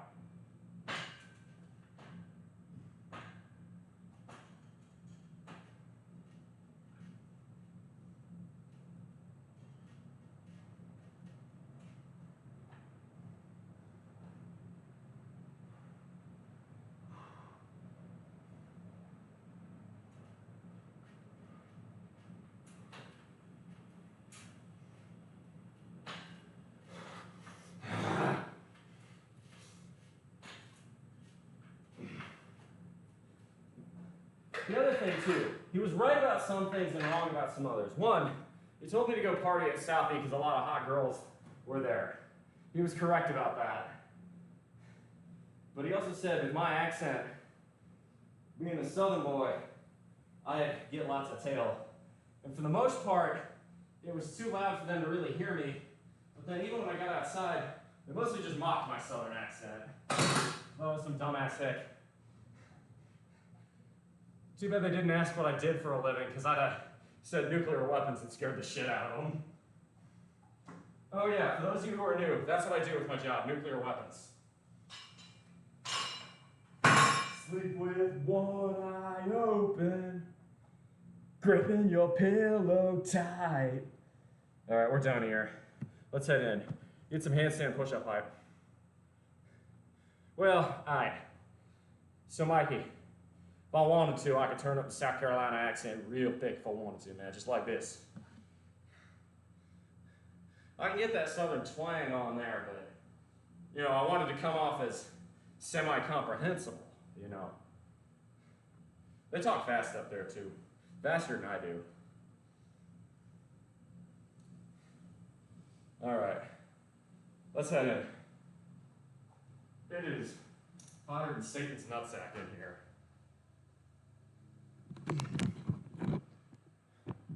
Shit. Do you get more accenty when you're drunk? Yeah, a little bit, but also I get more.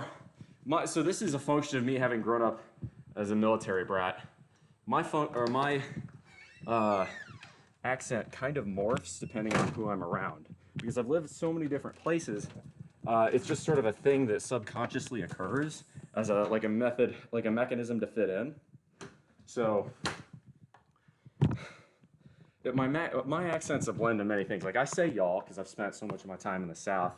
But like when I'm around my local friends down here, the Southern accent come out thick. Tell you what, man. Talk about getting them scuppanogs, make some shine out it. It's good eating right there. You sell some hash and rice and barbecue. Yeah.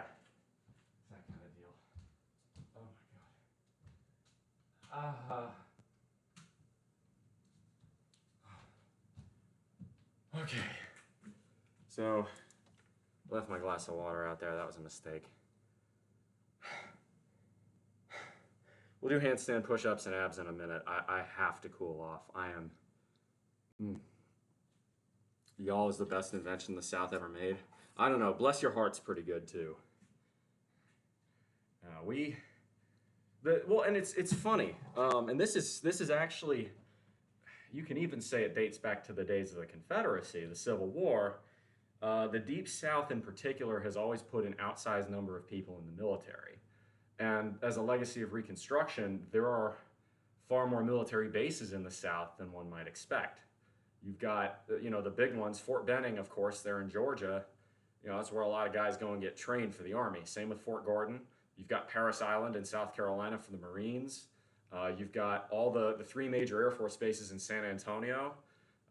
You've got loads and loads of naval bases all along the coast. There's a reason for that. That's both a legacy of the Civil War, because, right, the Civil War, the South was heavily outmanned. The North had more people, so as a proportion of the population, the South ended up having, by default, to put more people out there. And then during Reconstruction, obviously, the South was run by the military from 1865 until that shitty backroom deal of 1876, which, by the way, is the worst election in American history. Come at me. But because of that, right, a shit ton of military bases were founded during Reconstruction, and they stayed. So passive aggression and bless your heart is dripping with it. Oh, yeah. No, if you are told by a Southerner, bless your heart, that's not a compliment. It's very much not a compliment. It's our way of being condescending, frankly. I don't like condescension, but sometimes it's necessary. Bless your heart, right? Bless your heart cuts deeper depending on who says it. If it's a 75-year-old lady saying bless your heart, that is a deep cut. That means whatever you're doing something really fucking stupid. Or you're being ignorant as hell. If you got the little Southern lady saying bless your heart, that means you're fucking up. Do Southerners say sweetie? Not normally. I haven't normally heard that. So I need to get. I did my protein, so we'll throw that in. Protein. That's 380, 64, 8, 16. I've heard shug, not sugar as much. Boy, there's a human in your room. Yeah, Lone Traveler, that would be my roommate, Dodger Zion. She's also on Twitch. I'll give her a shout out. You streaming tonight, Dodge? Not streaming tonight, no. Okay. When you streaming next? Tuesday, after the Dutch Bar. All right, well, if y'all like her kind of stuff, she does fortune telling, Jackbox, Stardew Valley sometimes, and a variety of other games. I know I'm fitness oriented, but she does more the, I guess I would say, conventional Twitch streaming. It's good. She's a good host, and sometimes I screw around in the background. I probably won't be there Tuesday because I've got an ultimate frisbee tournament, the final one of the year. Thank God. I'm ready to not schlep all the way up to Augusta on Tuesdays. It's hard. I like playing, but it by default it means I come back super late and super exhausted, and then Wednesdays suck. So anyway, all right. You're still doing ultimate frisbee. This is the final week. I don't know why the schedule is the way it is. I think it's got something to do with when the fields are available, but it runs from early June to early August.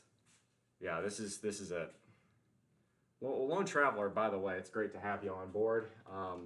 Definitely always love having the new crowd in here, so I hope you enjoy, and I hope you stick around. We'll give the, we're gonna move to, boom, there we go. I'm gonna give the laptop just a few more minutes to charge, so I suppose while I do that, I should get some water. Dodge, would you do me a huge favor? Dodge? What's up? Would you mind doing me a huge favor? What you need? Would you mind running out to the garage and getting a blender bottle? Alright. I took it out there for protein, and I'm realizing I could use some more water. That was a really difficult workout. Ow. Ooh. Ow. Ow. Unfortunately, today, did not hit the weights at the level I would have liked to. Repping 6, 7, and 8 on 315 is not good when I'm normally repping 9 to 10. Suppose it makes sense, and this is a really good lesson. Just because you're going on vacation doesn't mean you should be screwing around and losing sleep. My diet was poor, and my my exercise levels were good. I was walking and biking all over the place, but I wasn't lifting, and I definitely wasn't getting high quality sleep. So it follows that that's what would happen. Anyway, okay, so let's talk a little bit about my trip to Boston. Actually, before I do that, there is someone I need to talk to. All right, so I'm gonna go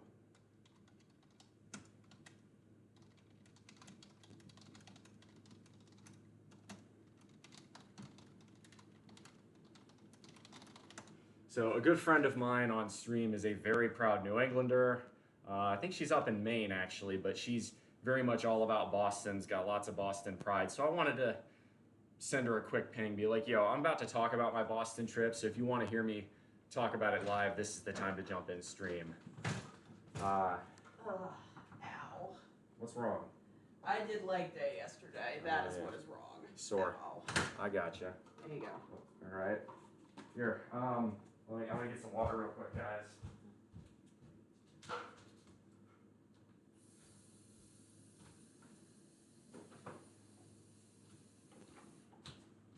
I got 10 hours of sleep and I'm still pretty much exhausted. That's how it goes. But it was worth it. Okay, so let's talk about the Boston trip. I flew up to be in town on Sunday. That would have been July 30th. So I was up there from Sunday until yesterday. I flew back and touched down about midday. First day was really nice. I got to meet up with M. Lennon. He may or may not be in this chat. We walked all around, mostly North Boston and Charlestown. They call it Charleston, but it's not Charleston. It's Charlestown. Charleston is in West Virginia and in South Carolina. Anyway. So, walked around. I did the Bunker Hill Monument. 100%. 100% worth doing. Strongly recommend it. It's very, very pretty. You get a great view on the top, and it's a terrific workout. You'll be sucking wind if you go all the way up that sucker. I'm not doing a Boston. If I did a Boston accent, it would probably offend you. I will talk briefly about that, but we started with we did Charlestown the first day. We did the North End, which is the Italian part of the city. There's a little Italian festival going on. I think it was the Festival of St. Agrippini, I want to say. But there was a little Italian band, and just like it was like an Italian parade, like you'd have seen in the fucking Godfather. It was terrific. Went to a little bakery called Bova's, and I had a cannoli that it transformed my life. It was an out-of-body experience. It was by far and away the best cannoli I've ever eaten. And I have eaten cannolis in other big northeastern cities before, so credit to Boston where it's due. Boston's Italian. Little Italy has a lot going for it. My friend from Boston who said there, Denora, Denora's the proud New Englander that I was referencing, so I waited for you to get in. But yeah, Bova's, yes, that's what my friend he works up in Boston. He said, yeah, Bova's is better than Mike's. Mike's is sort of where the tourists go, and Bova's is where the locals go. And look, all I'm going to say is Bova's was incredible. That's the best cannoli I've ever had by a country mile. I ended up actually going back on Friday, and I got the Nutella cannoli, which wasn't quite as good. The one to get is the chocolate-covered plain cannoli.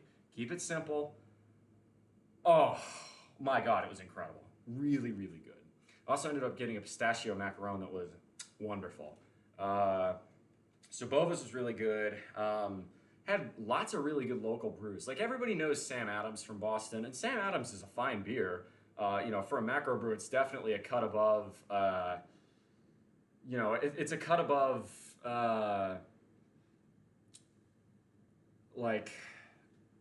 It's a cut above the Bud Miller Coors crowd.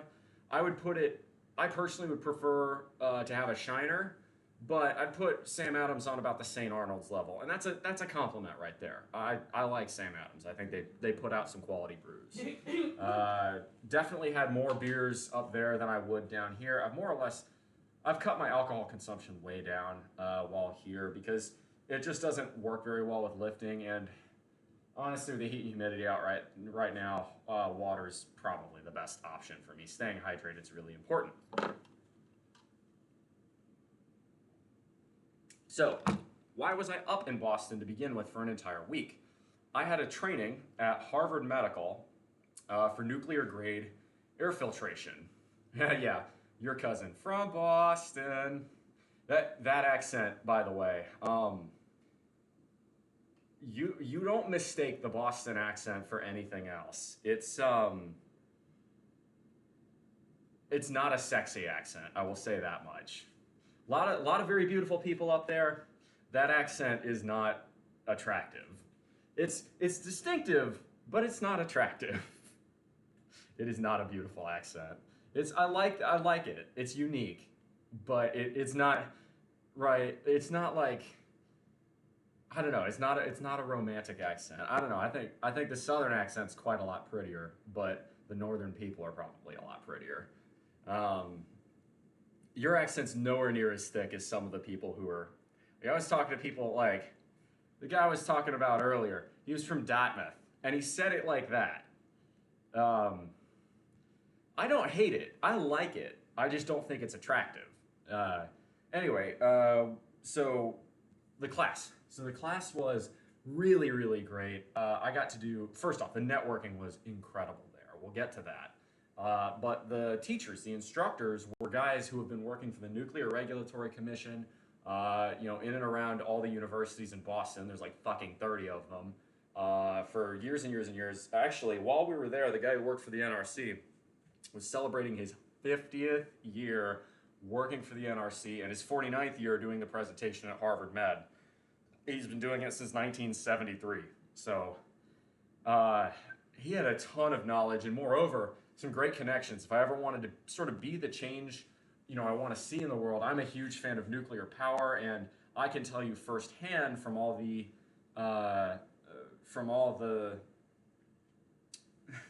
the burdens that we have to do with here in the non-energy sector. The energy sector is just about as bad. And the NRC likes the phrase ALARA. That's as low as reasonably possible. The problem is the NRC's definition of reasonable is not reasonable. They make the nuclear industry jump through some truly insane hoops that the coal, oil and gas, solar, any other industry does not have to jump through.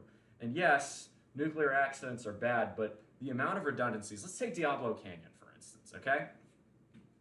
Everybody's worried, oh, well, Diablo Canyon's built on a fault line, so we should shut it down, okay? One, that fault line is not the same kind of fault line that hit Fukushima.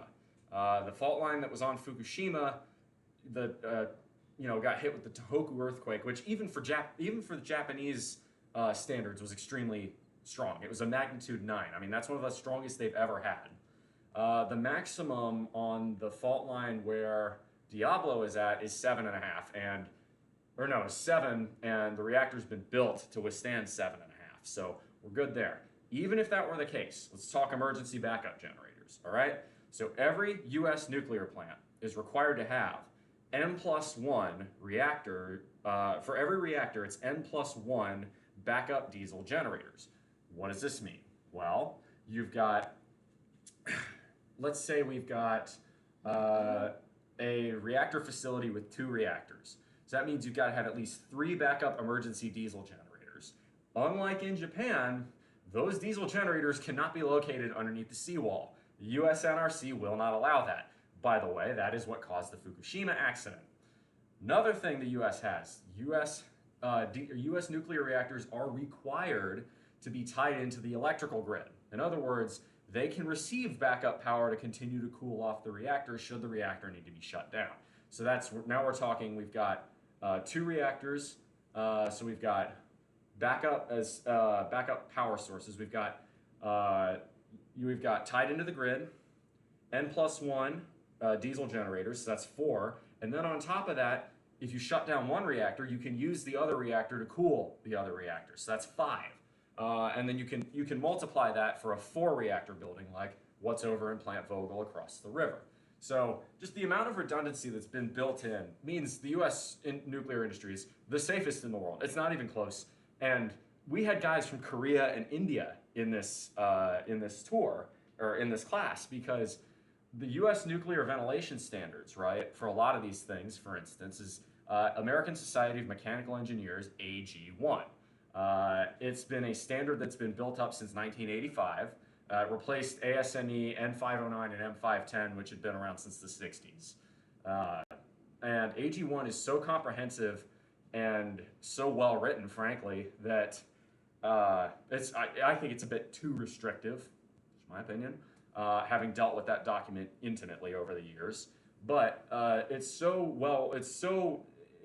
safety standards are so good on it that pretty much every country, from China to Korea to France, a lot of these countries have said, please, American nuclear engineers, please help us translate this into our own document, make sure we have the requirements lined up correctly, because we want to use this as our gold standard. That should tell you something. BullMuscle, may I ask you a question since you work out? Of course, of course.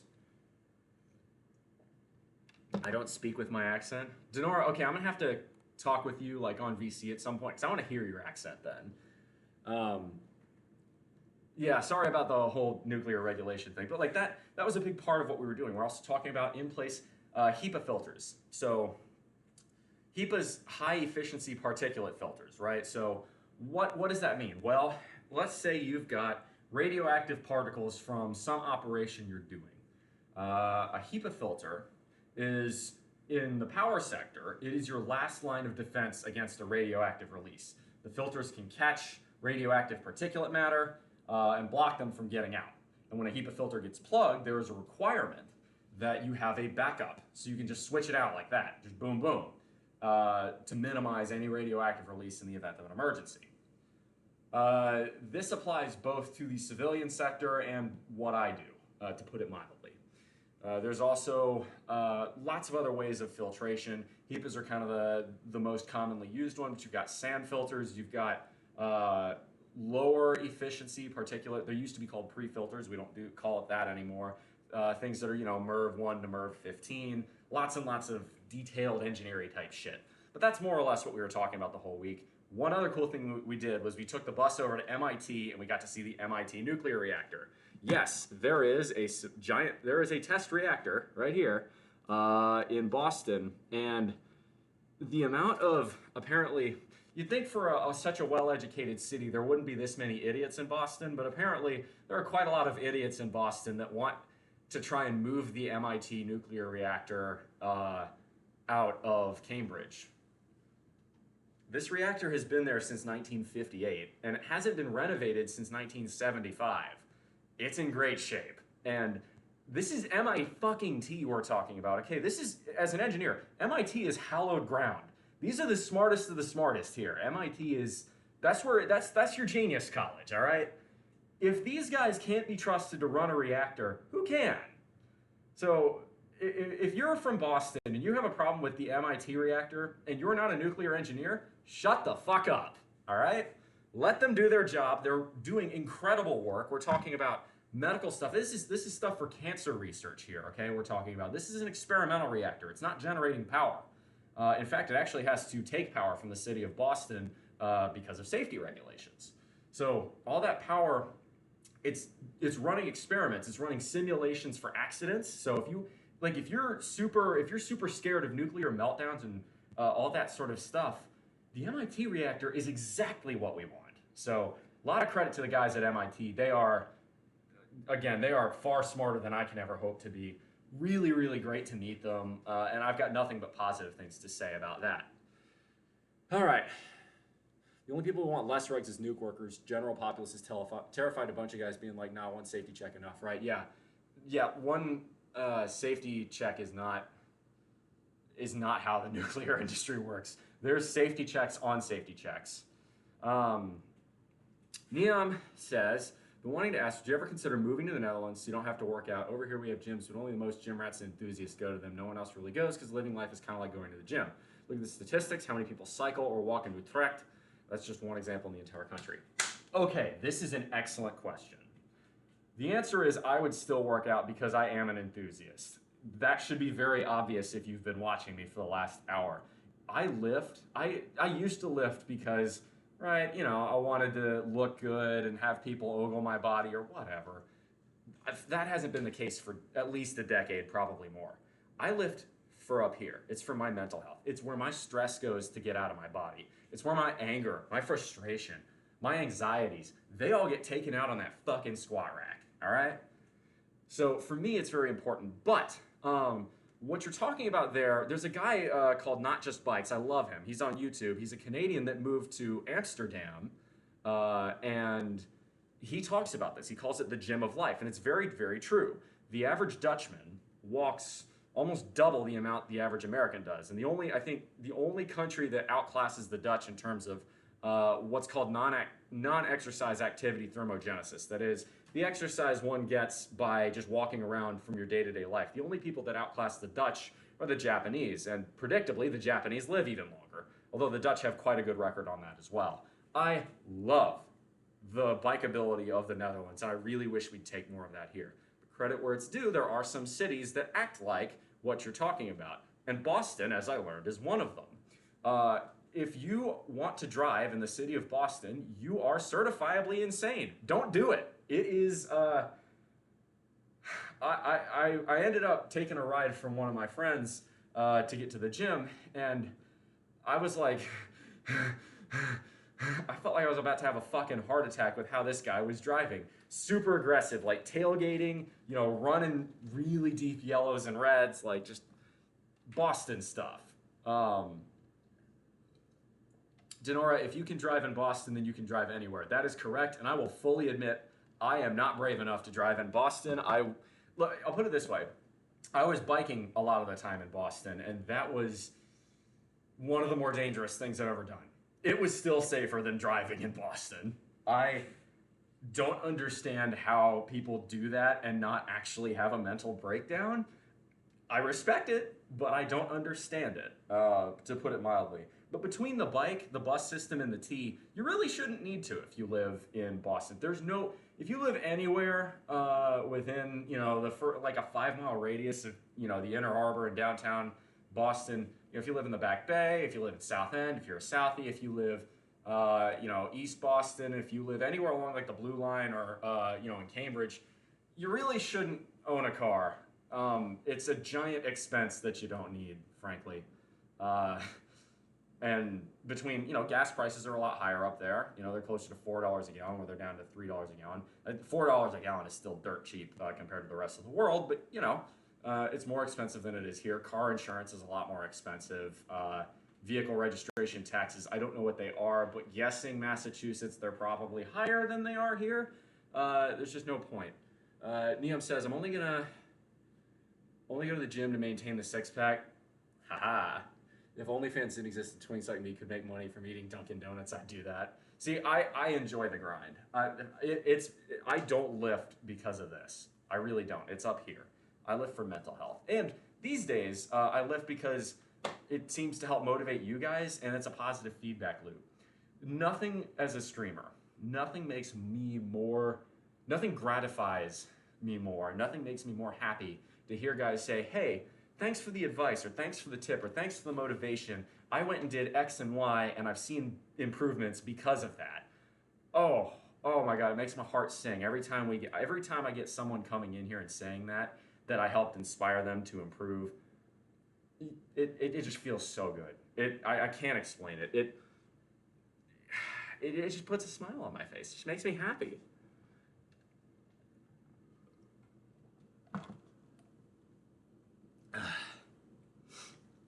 We hired a writer one company in Boston, moved to Park City, bought a house there in our office about an hour away.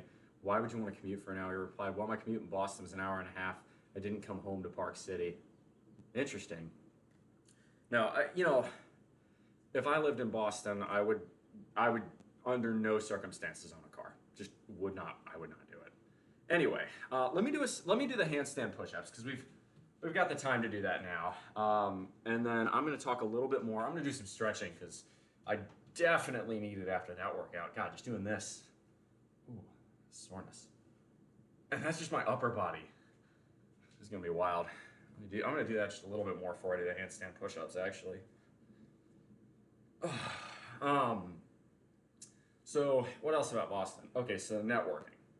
I had guys from the civilian side, obviously, that's NRC.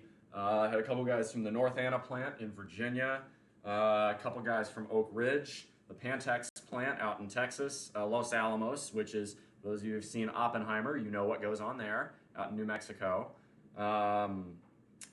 Saw guys on the naval side, so that's San Diego, Bremerton, Washington, which I'm actually going to be up there in about a week's time, Pearl Harbor, and even Guam. And I got to talking with them. There was a lot going on there. I'll talk a little bit more about that. Let's see. Neom Ray says, "This may come to a surprise because my cousin is a New Jerseyan, and is that how he's from New Jersey? And the people state, including the New Jersey governor, are hating on lower New York City's new congestion pricing policy. My cousin actually supports New York's decision. Plus, New Jersey doesn't get a say in New York politics. I think it's a terrific idea.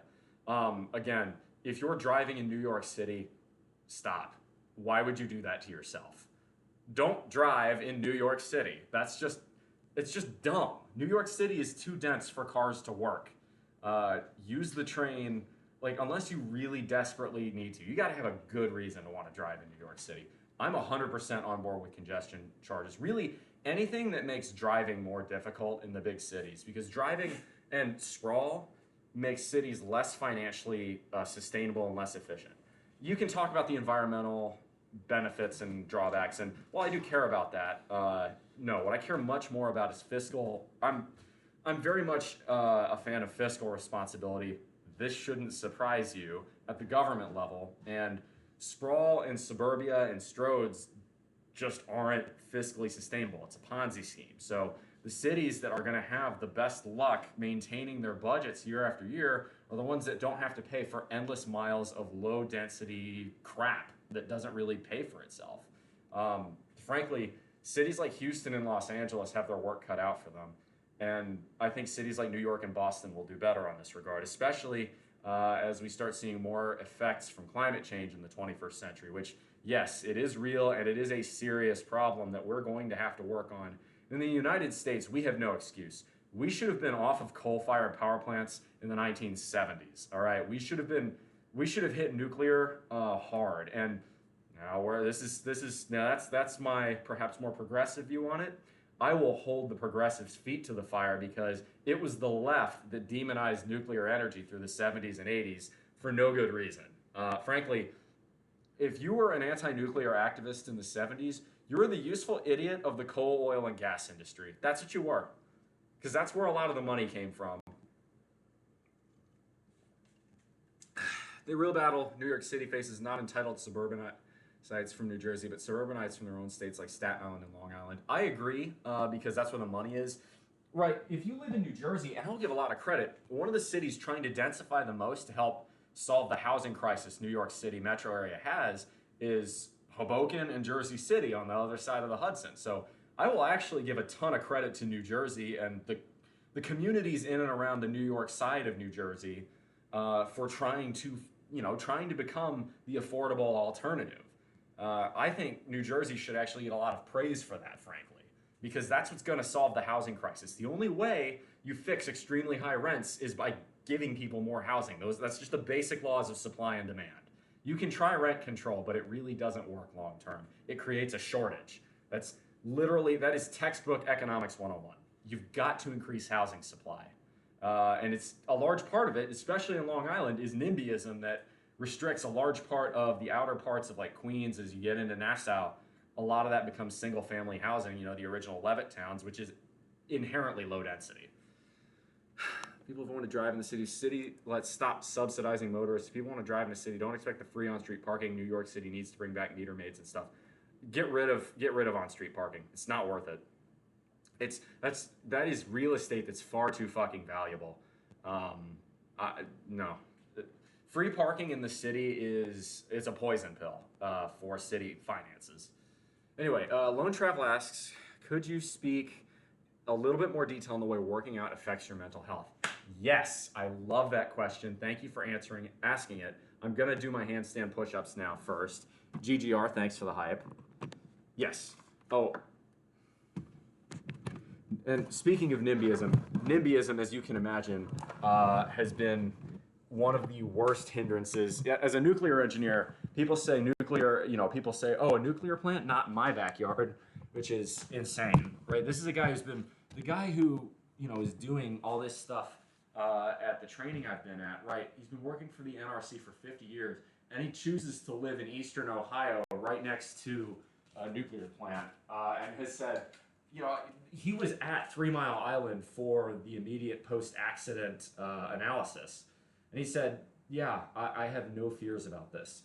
most people get more radiation, right, from flying, just commercial air flights, than they ever would by being next to a nuclear power plant, as an instance. All right. Here's another example, and this one drives me really bonkers.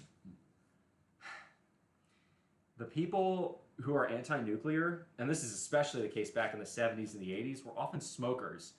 Do you have any idea how much radiation and how much cancer you get from smoking?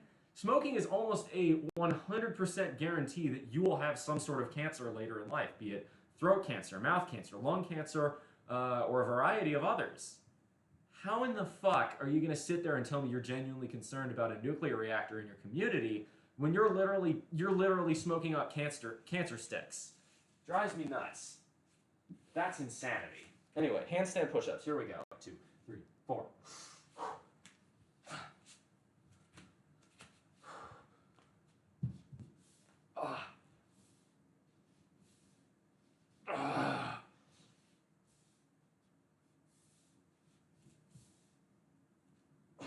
That'll do. All right. So we'll do abs. Oh yeah, dirty coal. Speaking of, yeah, coal is the number one producer of smog, that and automobile traffic. So the NIMBYists are the ones that, want everything to remain car dependent, want everything to remain coal fired, but then they'll complain about nuclear power, nuclear power giving them cancer. It's the funniest shit. Well, it'd be funny if it wasn't so sad. Anyway, so let's talk about lifting and mental health. So, and I noticed this up there. I actually managed to sneak a workout in on Wednesday. And for me, what I find is that my mental clarity, it's like a clarity of thought. The longer I go without a workout, the less I have of that. And it's a bit like, to me, I think there's a little bit of evolutionary biology. I was reading a bodybuilding book by Arnold Schwarzenegger about this topic. So in the early days, right, our bodies were designed to withstand tremendous mental and physical stretches, right? How am I going to hunt that woolly fucking mammoth and feed my family tonight? And then do that again and again and again. Back when, in the words of the philosopher Hobbes, life was nasty, brutish, and short. Or no, that was John Locke. I forget who it was, but you get what I'm talking about, right? So that's where we came from. Nowadays, we have even more mental stress, right? Finishing that report, so that way I don't get chewed out by my boss and so on and so forth. But the mental stresses aren't there. Talking about physical stress, oh God, if you're commuting into work by car, it's ridiculous. That's so much added stress. And if you're not letting that kind of release with physical tension, it's gonna cause mental problems long run. Rainbow, good to see you. Welcome back. Never understood citizens and politicians who demonize cannabis but will keep cancer sticks legal. Known to be imprisoned for weed, offers medical benefits. Typically, I'll smoke a little joint, get a buzz right before a gym's a pre-workout method. So, smoking anything is bad for your lung capacity, and it's carcinogenic. And inhaling any smoke, it can be smoke from a house fire, it can be smoke from a cigarette, it can be smoke from cannabis. Smoking anything is carcinogenic, just to be full disclosure, okay? And it's certainly far more carcinogenic than living next to a nuclear power plant, which in and of itself, you actually get more radiation from eating a banana than from living next to a nuclear power plant. It's true, because bananas contain potassium. Everybody knows that, right? Potassium is radioactive. It's not very radioactive, but it is radioactive. It just goes to show. Anyway, let me do my abs. But so to answer your question, as far as mental health is concerned, lifting weights for me, it's a place where I can go. I can think about all the shit that stressed me out and pissed me off in a day. The bullshit I had to do with the TSA at the airport, for instance. I can think about that, hit a squat set, and then that it doesn't faze me anymore. It's like the anger dissipates, for instance. I don't smoke because asthma, but I love my edibles. Exactly. Speaking of, coal-fired power plants, asthma levels are almost always higher next to coal-fired power plants. Same with if you live in what's called Cancer Alley. That is the section of the U.S. between Pascagoula, Mississippi, and Freeport, Texas, where most of the U.S.'s oil and gas refineries are, and a lot of chemical plants as well. All that runs off the petroleum industry. Yeah, you're going to get higher rates of cancer there. Because that shit, it blows my mind how people, it's just nuclear has been so demonized in this country. The more you learn about it, the more you realize just how much the oil and gas industry strove to make nuclear seem scary. Oh, and one other person who I will say has done more damage to the nuclear industry than almost anyone else is Matt Groening, the guy who created The Simpsons. Almost every single detail about The Simpsons is wildly incorrect about nuclear energy, and I wish Groening understood just what kind of damage he's done to the environment actually by doing that, because he's a progressive green kind of person, and he's full of shit. It's a shame because The Simpsons is, it's an all-time great TV show. Same with Futurama, but he fucked up badly. So we're gonna do our abs today. That's gonna be we're gonna do our leg raises. These are the ones I was actually showing this guy in Boston how to do. They really hit your lower abs well. There you go. The key is to kind of curl your lower abs. Oh.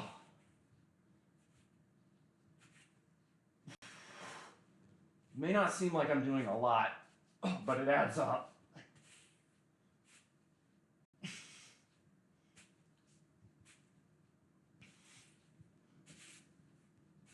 And the other key is try and keep your knees out in front of your hips.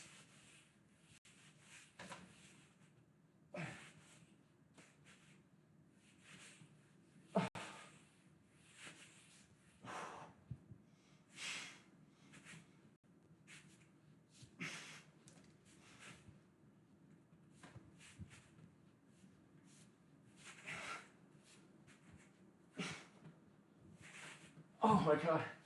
Oh. It's 44.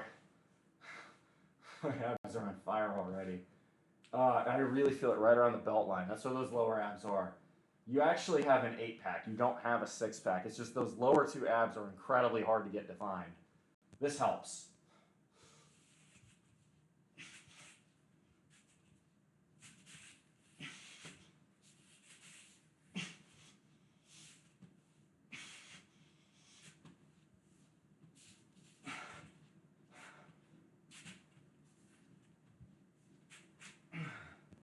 All right, that's 60. Do you hear about the impact? Oh yeah, I saw that question earlier. Sorry, Cat Bro, I completely slipped on explaining this one. So, A&P and how it relates to the market.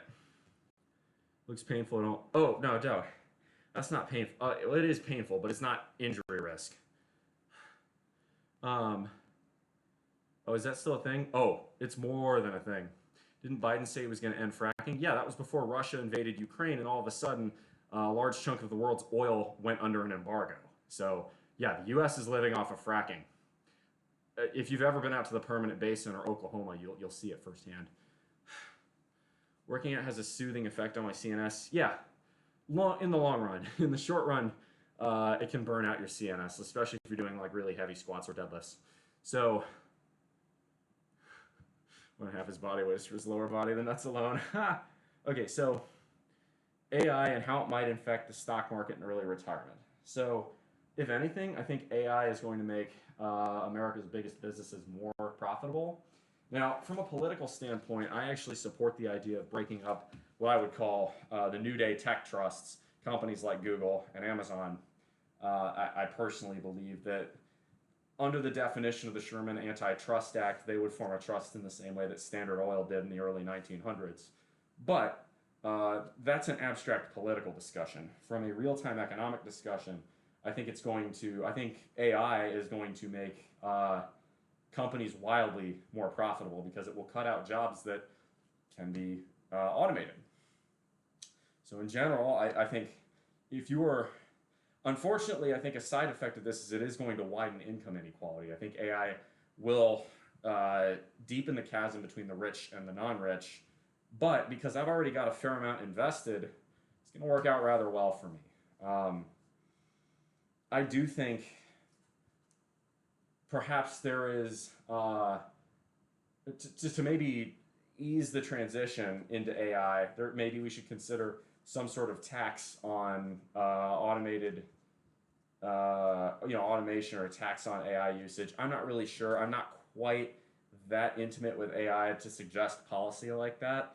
But I think, I'm very much a believer that AI is inevitable, so we have to learn how to work with it.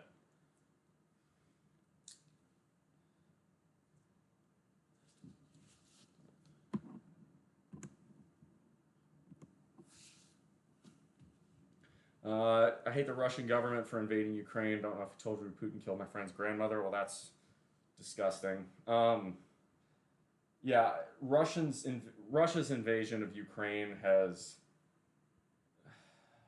very little upside, frankly, for Putin. Yeah, you can say, let's say Russia wins this war. Okay, so the best possible outcome is Russia gains a giant chunk of Ukraine. What Western chunks of Ukraine don't get annexed become, the newest EU expansion front, which frankly I think is a good thing. I think the European Union, flaws though it may have, definitely is the best. It's the best path forward for Ukraine in particular, and the other countries in Europe. That includes Serbia. That includes all the Balkan states that haven't joined. I think the EU, it's bureaucratic, it's slow, it's messy, but it's a good. I believe the EU is a good thing. I know a lot of people don't, but that's just my opinion. Putin says Stalin gave them Poland. Oh, yes, justifying your actions by quoting one of the most evil men to ever exist. That's definitely a good idea. I feel like North America is wildly behind. Europe seems to think things about sooner I vote for NA just to copy EU. There are things that are done in Europe that would not work here. Universal healthcare, for instance, I don't think would work here because we're too fat as a country. We as a country do not take public health as seriously as the EU, and it's part of the American mindset. I don't think the only way I'm supporting universal healthcare at this point is if we have a massive tax on processed junk food, because I don't want to pay for my countrymen's bad health decisions. Putting that little Debbie into your body, right, that's your fucking choice. But it's a bad one. And if you continue to do that and treat your body like crap, and then you're really sick at 50 because, you've got to get a triple fucking bypass because you've been doing nothing but sitting on your ass and eating cheeseburgers the last 20 years, I don't really feel that bad for you. I don't really feel like I should be asked to pay for you there. Are you pro-U.S. intervention in Ukraine? I don't want to put boots on the ground. I can't believe I'm saying this. I think, in general, we should look for a peace solution. I would like to say, I don't like the American healthcare system. I'm not defending the American healthcare system. It needs reform. But if people want to say, give me universal healthcare, that only works if the middle class and the working class is willing to clean up its act, or at least tax the junk food that makes the American healthcare system have so much demand. As far as intervention in Ukraine, let me do another set, then I'm going to talk about my opinions on Ukraine. In general, I would call myself a moderate on the issue, and I'm rather impressed with what the current administration has done in terms of, objectives. I'm worried about how much we're spending, but I'll get into that. Let me do another set of these sit-ups.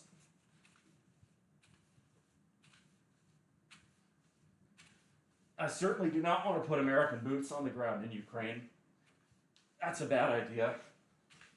Russia's a nuclear-armed state, and nuclear war is something that must be avoided.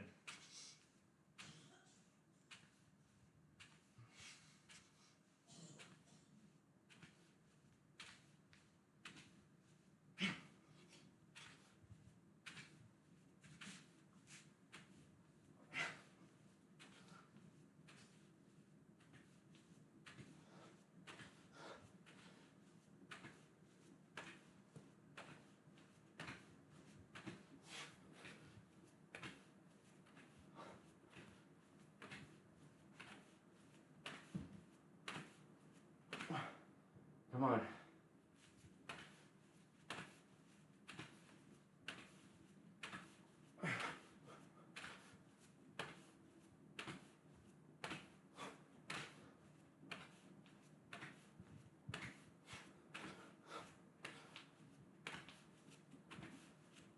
Oh, my abs. Ah. Okay. Let's talk about Ukraine. These are my opinions, okay? You're very much welcome to disagree with me, and that's your prerogative. My opinions also have and probably will continue to change as I learn more about it. I personally believe that the Russian claim to Crimea is actually pretty strong.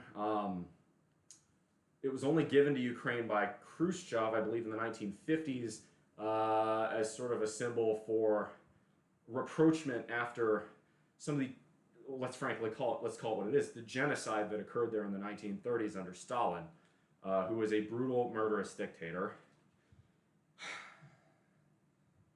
And as such, the history of Crimea has been a land that's been conquered by many, many people. And Crimeans, even before 2014, and probably ever more since because of Russian fuckery there, have never really seen themselves as, represented by the Kiev government. So if you give Crimea back to Ukraine, right, at this point, what that's going to do is inherently destabilize the government in Kiev. So I think it'd be a poison pill. While it's a sense of national pride to get that back, I'm not sure it would actually be the best thing for Ukraine. What Ukraine needs to do is embrace, in my opinion, they should try to embrace not even so much trying to get into NATO, but cleaning up corruption, which is something the Zelensky government really needs to do better on. They're making improvements, but Ukraine has had an incredibly corrupt government. That's the biggest hurdle they have towards EU access. I think Ukraine needs to do as much as possible to get into the EU. The EU membership to me matters a lot more if I were in charge of Ukraine. Getting into the EU matters a lot more than getting into NATO. I would be willing to even part with chunks of the Donbass. And again, if you're Ukrainian, I understand why you would feel differently. This is my opinion, and I would be willing to, if I were Ukraine, what I would do is I would propose a peace deal that says, take chunks of the Donbass, take Crimea, but the Ukraine should get fast-tracked for EU membership and potentially NATO membership, or at bare minimum, some sort of protection deal the same way that perhaps Israel or Saudi Arabia has with the United States and Western Europe. Just my opinion. Again, if you feel differently, you have the right to feel so. That's just how I feel. Universal healthcare can get messy. Oh my gosh, there's so many messages. Russia took a bite of Ukraine. Now Europe beats the bear back. That's the other thing too. The Donbass has historically not really felt as represented by Ukraine. These lands, the ones that are being contested, are lands with a substantial Russian minority, and frankly, right, all the fuckery that's occurred with previous elections in Ukraine, the problems are coming from those areas. I think Ukraine will actually be better off without them. Yes, you're going to lose the land and the resources from it, but you're going to gain a much more stout Ukrainian identity that allows you to move forward more united as a country towards EU access. So, again, just my opinion. At this point, Zelensky can't really cede any territory because the Ukrainian nationalists would turn on him. And elect who? The Ukrainian nationalists, they don't have a better option.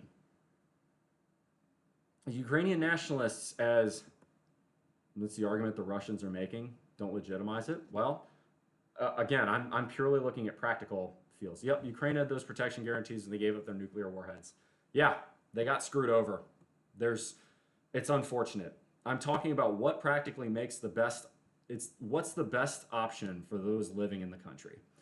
Love you, let's see. Buy some US, one standard cable. Yes, that's actually something, I like the EU laws on USB-C.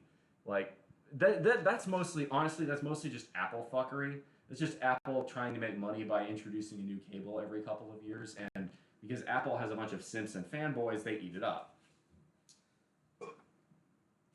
The thing is, what the Russians want to do is, the Russians really want to do is install a puppet government in Ukraine. And I think the best way to do that, the best way to get away from that and prevent that from ever happening again is EU access and EU membership.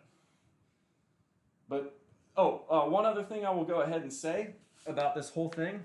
Would have been a whole lot harder for the Russians to do this if the Germans had listened to what, I can't believe I'm saying this, Donald Trump said in 2017, 2018 of, hey, maybe it's a bad idea that you're shutting down your nuclear power plants in favor of almost going 100% dependent on Russian gas as your only energy source. The Germans are at fault a little bit for this problem. I know a lot of Germans don't like hearing that, but this is what happens when you let your idiot Greens run everything.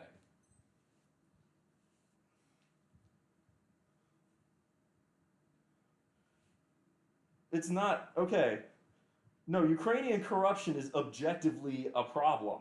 The EU itself has said as much. Corruption is a major issue in that country. That is an objective fact. It's not a Russian talking point. It's not a NATO talking point. That's been a problem in Ukraine since 1991.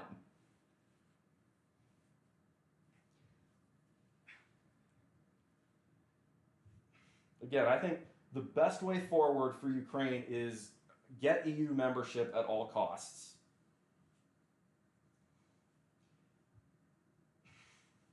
For better or for worse, take the countries that have gotten into the European Union, right? Romania, Bulgaria, Poland, the Baltics. Because of that membership, they have seen drastic improvements in GDP and HDI levels since the 1990s. So I'm not Europhilic, but in this case, the EU is the best option here. I also think this is much more of a European problem than an American one, frankly. There is very little in the US national interest to be had in Ukraine. But there's much in the European national interest, and Europe, the European states are a huge ally to the US. So I want to see a strong Europe. The other thing that, hopefully would happen is that Putin needs to fucking go. Putin's a war criminal. He's an ex-KGB agent, and I wouldn't quite call him a Russian imperialist, maybe? I mean, because really, what was the Soviet Union but a rebranded Russian imperialism with communist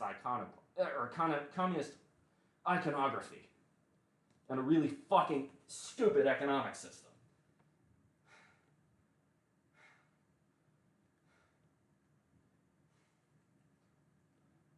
The other thing you could do, and this is another controversial hot take, perhaps you can get war reparations from Russia if you're willing to give up those land claims. War reparations can be used to build up and strengthen a lot of the damaged areas of the country to prime it again for EU application. And by the way, I'm just going to go ahead and say, it's okay to disagree with me on this issue. I'm not the end-all be-all knowledge font of this topic. You could very easily make good arguments against what I'm advocating for, and that's okay.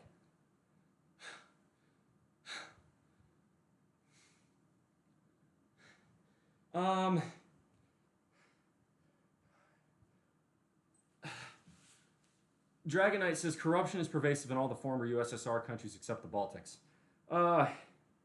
This is true to a large extent, but you can take examples from other Eastern Bloc countries that were not part of the USSR.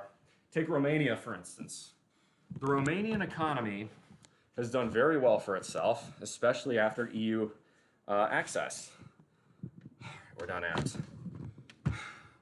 I think countries particularly like Romania and Bulgaria, I mean, Nicolae Ceausescu was a fucking butcher, and he was every bit as corrupt as the USSR was. In fact, he was downright stupid in some instances. Because of his unwillingness to work with other countries, he dug a canal from the Danube mouth to the Black Sea. The Danube goes to the Black Sea. Right. So, but ever since Ceausescu was removed, and more emphatically ever since Romania joined the EU, things have gotten a lot better there. So I think looking to Romania, Bulgaria as examples of what Ukraine. I think those are the examples what Ukraine should shoot for. Yeah, today was leg day, Trigger. Phoenix System, we did leg day, and I suffered immensely. So over these ads, lol, our internet sucks in Vegas. You shouldn't be getting more than 30 seconds an hour of ads. If you are, let me know, okay? Firewolf and Neum, yep. Let's see. Ukrainians and Russians are friends. Don't like the idea of giving a huge Russian ethnic area back to Russia. It's reported Putin has injected people there. He has. Why can't people be more like the USA? Imagine the United States of Africa. Diversity is king. Frankly, the United States has a lot of really good things going for it that make.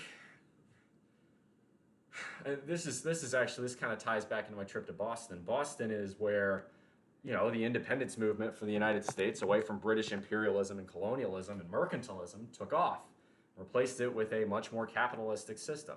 Was it a perfect system? Of course not. But was the United States system a major experiment in a more democratic, Republican government than existed in the late 18th century? Yes, it was. And has it improved since then? Of course it has. Is the U.S. perfect? God, no. But do I love this country? God bless the United States. I would never, ever want to consider myself anything other than a proud American. This country is, right, this whole financially independence thing, even in Europe, I would have a hard time getting FI as early as I have in the United States, just because the burden of taxes is higher. Putin can't be trusted. Like Biden has said, the man's ideology, takes, goals, and missions are easily, openly accessible. He was trying to rebuild the late, great USSR empire. I would say that's correct, right? But integrating Ukraine further into Europe just makes it harder. Belarus is a lost cause, and frankly, I don't think Lukashenko is any better than Putin anyway. Lukashenko is a crackpot and a tyrant and a dictator. I think the best bulwark against the USSR is a strong EU, and even more so than a strong NATO. I think the EU is the best bulwark against the U.S. against Russian aggression, because the EU offers a better standard of living objectively than what the Russians offer. Right? Ultimately, it's about what can you do as a leader or politician to enhance the living standards of your citizenry. Ask not what you can do for your country or what your country can do for you. Ask what you can do for your country. I'm tired. Oh, my legs.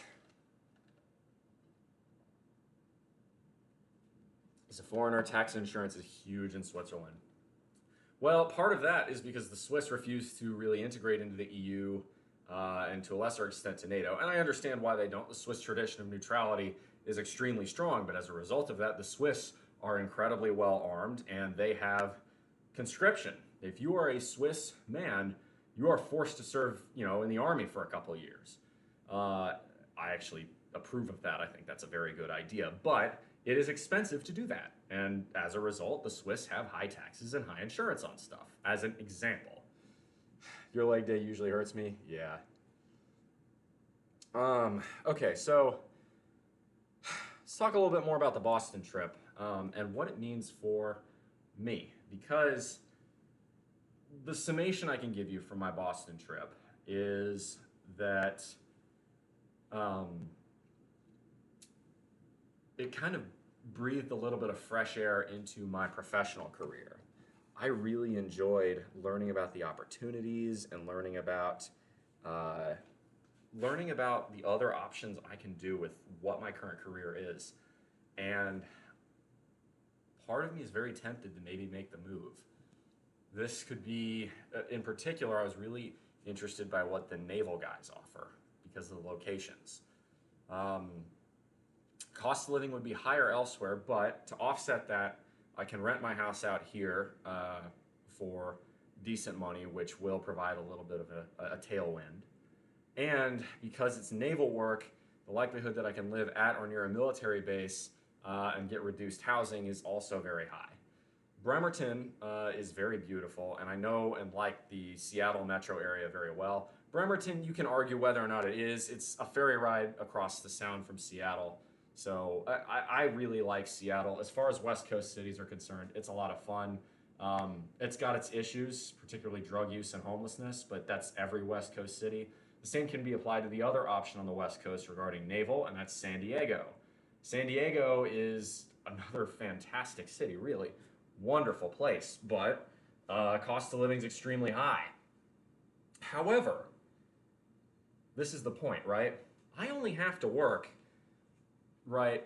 In theory, if I kept working at this job until 2025, then I never need to, if I don't want to, work another day in my life.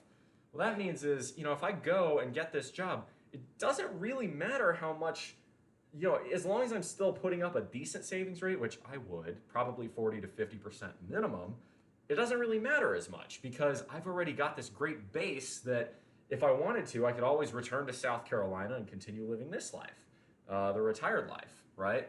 Crunch the numbers, bruv, I absolutely have. I would have to take, in all likelihood, an actual pay cut from what I currently make to move out there. It'd probably start me out as a GS11 or GS12, which is not bad. It's, 80 to 90K in most of these areas, probably closer to 100K in Hawaii. But of course, living in Pearl Harbor, Hawaii, that is going to be mucho dinero. But I am a beach bum. At Pearl Harbor, that one really caught my eye. And Guam as well. Yeah, you can say, well, Guam's out in the middle of nowhere. Why would you want to go there? Have y'all seen what I like to do with my spare time? I'm a beach bum.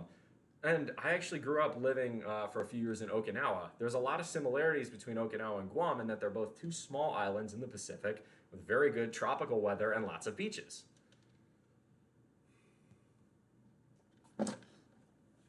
I'm a happy American plus something else European. Only had to do 16 months of service close to the Arctic Circle. Only good thing I was after his medical personnel and the food was divine. Interesting.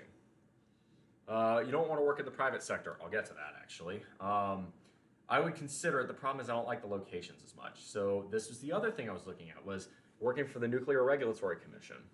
This is very appealing in the sense of I could hopefully at some point later in my career influence policy to maybe remove some of the what I would call excessive regulatory burden that makes nuclear power so costly in the United States. This could mean, really busting ass to ensure everything's good on new reactor designs and approving them. This could mean, taking a much harder surgical look at some of the regulations and requirements and tailoring them to the plants they're at. For instance, the newest nuclear plant to go online here in the United States, Plant Vogtle, right across the river, has to deal with the same seismic requirements that are required at Diablo Canyon in California. California is built on a fault line. Georgia isn't. So of course it's going to add a lot of excess bloat and cost. So you can take things like that and say, well, that doesn't make sense, right? Where ALARA is as low as reasonably achievable. Well, how reasonable is reasonable?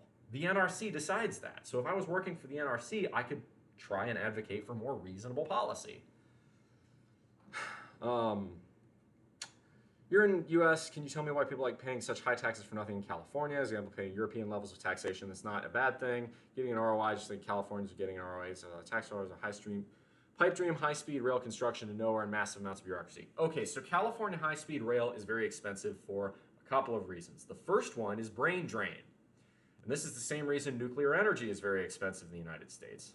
Because we haven't built it, we don't have the knowledge base to do so effectively. This is, right, we're talking welders, construction, concrete pouring, a lot of that kind of stuff.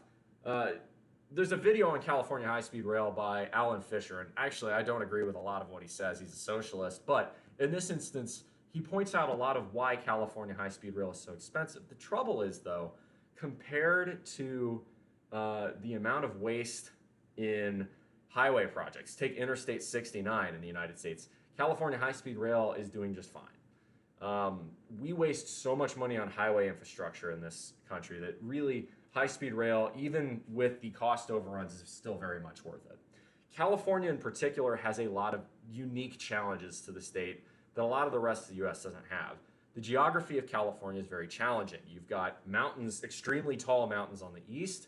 You've got extremely rocky, hilly, cliff sides on the Pacific coast. So a railroad, right, from Los Angeles to San Francisco has to either wind along the coast, which is extremely slow because you can't get those lovely high-speed straight chunks that get lots and lots of speed, or it has to cut through the San Gabriel Mountains, go all the way up the Central Valley, and then cut through more mountains to get over to the Bay Area. That's a lot of tunneling, right? We don't have that knowledge, and California, again, being a seismic basket case, means that tunneling through, California's mountains is going to be difficult. As an example, no naval hub in South Carolina. Why? Well, we have, I believe there's one in Charleston. I'm not sure about that. I know we also have the Marines here. We have Parris Island in particular. Flight is just as cheap as a train ticket. Never understood why California was built on a fault line. Some just make no sense to me. Well, okay. See, now I have been to California, and the landscape is breathtakingly gorgeous. All of America, I would say, this is a very naturally beautiful country. But California in particular is stunning. The weather is sensational most of the year. I mean, we're talking really pretty much perfect. Like, Los Angeles weather is world-renowned for being excellent. So I get why people live there. It's also, there's a ton of dynamism there. A lot of the innovations in the tech industry that occurred over the last 30 years were spawned in and around the San Francisco Bay Area. It's that sort of free thinker mindset, honestly, has been a feature of the Bay Area since the original California gold rushes. It's just part of the culture out there. Would I ever want to live there? Probably not.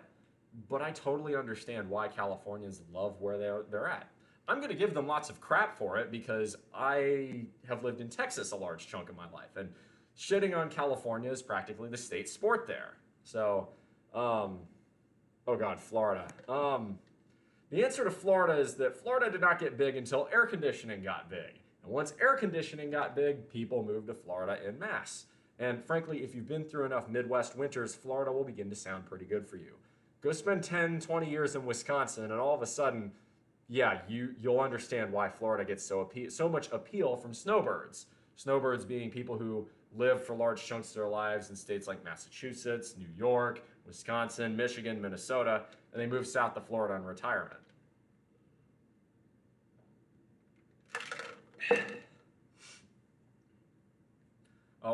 Okay, so Neam, let's take Los Angeles for a moment. Los Angeles pisses me off because it's got so much potential to be the greatest city in the world, and it pisses it down the drain. Los Angeles, if they had continued building around the streetcar and not made everything dependent on the automobile, Los Angeles would be the greatest city in the world. Bar none. Not even close. But instead, Los Angeles did everything in favor of single-family housing and car dependency, including redlining, which was, oh yeah, let's talk about that for a moment. Everybody likes to point us south as, oh, it's just a bunch of backwards racists down there. Go look at redlining policies in northern and western cities. You guys are just as bad as we were. You just hit it better. All right? But Los Angeles has so much potential to be far better than it is.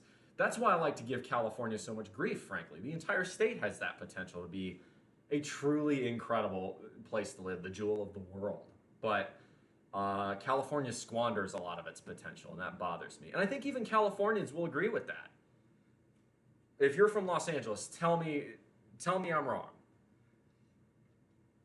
San Francisco Bay Area is the worst and best time of my life. Personal life is so good, but everything else is so bad. Have you been to New York City lately? I have never been to New York City. Never. I've been to New York State, and I actually really liked it. Buffalo is a beautiful town in July. Not quite sure how nice it is in January, but I really liked Western New York when I went up in the summer. That was summer of 2019. So I have never been to New York City. So for those of you who are New Yorkers, if you wish to get me to your big city, let me know. Nath Tool dropped down and give me 5, sir. I've got a push-up redeem with channel points. Take a look at the bottom left corner. If you want me to do push-ups, you got to redeem channel points. All right? Also, welcome to the bullpen. Thanks for the first time chat. Although I will do some stretching because I am just sore as shit right My shoulder's still giving me problems. That kind of bothers me because I gave it, this week in Boston to rest, but it's still not great. Museums in New York City are by far the best in the United States. That's a big claim because Boston has some truly incredible museums. And you know what? No. They can't be better than the Smithsonian. DC has to take the cake on this one. The museums in DC, you could spend years in there and never see it all. I refuse to believe anything beats what DC has on that regard. By the way, speaking of cities I really like, now I hate the suburbs around them. Suburban Maryland and Virginia is fucking terrible. It's extremely expensive, the taxes are ridiculous, and the HOAs that rule those areas are fascist as shit. Extremely authoritarian, they control your whole life. But DC itself, oh my god, what a fun city. You never run out of shit to do in DC. I love Washington, DC to hang out in as a place to live. Yeah, that's what I'm saying. Now, look, and the Boston Library, first off, that's a fucking art museum. The Boston Library is incredible. But no, in terms of like public museums and buildings and shit to see, no, DC still wins that one over Boston. It's close, but no, DC is amazing on that regard. It was, well, in just the car lobby, okay? Niam, this is one people don't understand. There are huge oil and gas reserves in and around Los Angeles. And believe it or not, LA, the general LA area has quite a few refineries. And quite a lot of oil and gas production. It had even more back in the middle of the 20th century. And you better believe those people worked with the car industry to tear up the streetcars. That was LA's biggest mistake. LA shot itself really right in the heart by doing that. That's the root of Los Angeles' problems, was that they were the first big city to truly embrace the car. And it did immense amounts of damage to Los Angeles. And I will say there are a lot of urbanists there really trying to help rectify a lot of the mistakes that made, but it's going to take decades.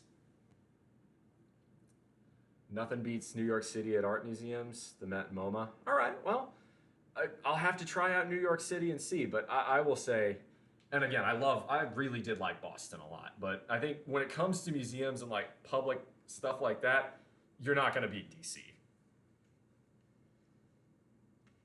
New York City and Boston have a great subway system. Love to see trams take over New York City and Boston. I'm a fan of underground public transit. There's more dirty areas, more crime than above ground public transit. Okay, so people like to shit on the T. Other Bostonians are telling me, oh, the T's full of rats, it's gross. It's like, I saw, I think maybe 3 of them the whole time in Boston, and one of them was in Boston Common. So maybe it was just me not noticing them, but I'll be honest, I thought, apart from the red line was a little bit dingy, but like the blue and the orange lines were very clean. So I'm not sure that holds up. The green line is weird. The green line is the kind of the offspring of Boston's original subway system, the oldest electrified subway system in North America. And it shows its age, especially as you get around like Boylston and Park Street and Government Center. But it's still really cool. I love the murals inside, and I'll be honest, I think if I were Boston, I would put a ton more money into the T, continue expanding it, make it faster, upgrade the tram system, upgrade the speed, upgrade everything, and neglect your highways, honestly. Fuck the suburbs. When you come to New York City, I'll take you to the Met and you'll change your mind. I have never been to New York City, so I can't judge it, but I gotta say, credit where it's due to Boston, and credit where it's due to DC as far as big northeastern cities with a lot to see. Gotta love that grinding sound. Oh yeah. No, that's the thing. When you're on the T, the green line, as you're getting towards downtown, you can very much tell this was a system designed in the 1800s. You also want to see more trains in America? Yes. Nia, dude, you need to join the Discord. We talk about that a lot in there. Yeah, I have never been to New York City. It's on my bucket list. And I will say this is also that was also my first trip to New England, up there in Boston, and I gotta say I really enjoyed it. But what I learned from a lot of the locals is that I need to go and see the rest of New England. I've got friends in Rhode Island and Maine that I really want to see, and those two are very like I want to see Providence. I think Providence is a pretty cool little town. They got there's a lot of history there too. Maine is probably where all the natural beauty is. Well, I also want to hike the President's Range in New Hampshire. I've got friends in Connecticut. I don't really want to visit Connecticut for any other reason, but, you know, it's there. It exists. Vermont's supposed to be pretty cool too, but I don't really know anybody up there apart from Omega Black, and I don't know if he's in this channel. I need to see the rest of New England. Well, Denora, and I don't know, this may make you actually feel even more correct, but on Connecticut. The rest of it, yeah, I'd like to see. I did not hear, I'll say, I actually met people in Boston who are originally from Connecticut. They didn't have a lot of positive things to say about the state. So, Connecticut, what's going on? What's your deal? What do you got to offer? Half of Connecticut is great, the other half, and I'm guessing the New Yorkers say the same thing, but they mean the other half. As far as, okay, so let's talk about Friday, because this, Friday and then into Saturday morning, this was the fun time. Okay, so I was in, we got out early, like around midday, around lunchtime. The training ended, so I had all of Friday afternoon to go and explore Boston, and explore it, I did. Oh, one other thing before we go there. Okay, Denora, you know where I'm going with this, but I gotta say it. That Martin Luther King statue in Boston Common is a travesty in terms of art, but it is a comedic masterpiece.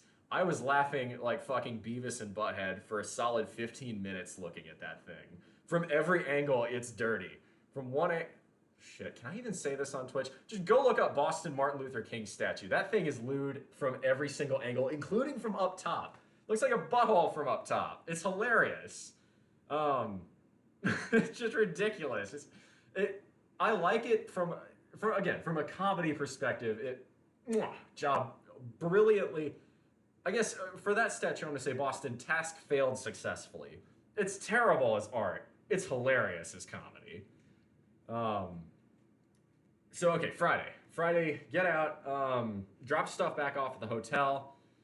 We end up hitting, gosh, where all did we go? We went to Chinatown with a couple of guys from Pearl Harbor because they're Hawaiian. One of them was Asian, like of Asian descent.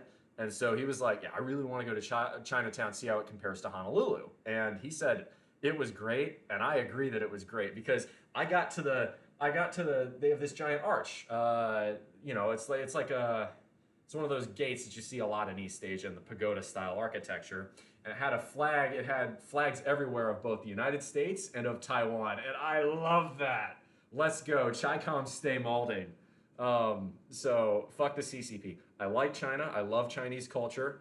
But I also like human rights, and the Communist Party of China does not seem to like human rights. So skill issue, China. I'm just saying. But so that was really cool. We went in. I got some baller fucking dim sum. It was fan-fucking-tastic. Some really good bubble tea. Went back to Bova's. Did more Bova's. Yeah, I did not eat. I did not worry as much about calorie limits when I was up there in Boston, but I was walking and biking everywhere, so I didn't need to. After that, I threw tea into the Boston Harbor because, God bless if it isn't my patriotic duty to do it. Yeah, come on. Yes, it's touristy as shit to do that. Yeah, it was still worth it. Hey, KingNet, good to see you. Neum, whoa, back up.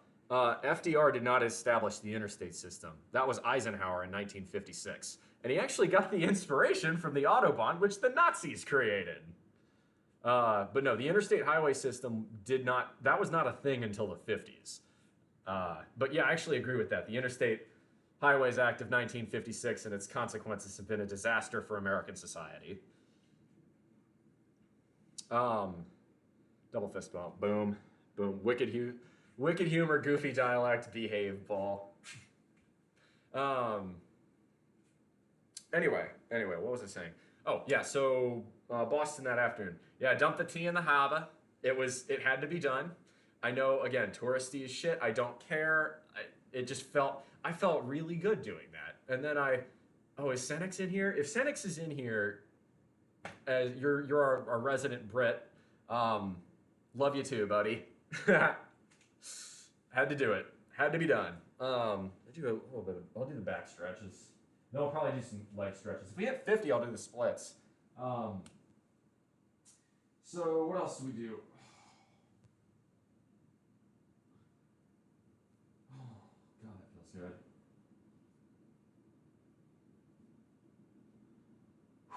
Yeah, so we did the harbor, then we went down to Southie because my buddy from Dartmouth said that Southie is the place to go to see other young Bostonians, and went down to the Lincoln on Southie and got some tips from the bartender who spoke with the thickest Boston accent I had seen up until that point. He was great. Like he was chatting us up. He was a cool guy. I tipped him well.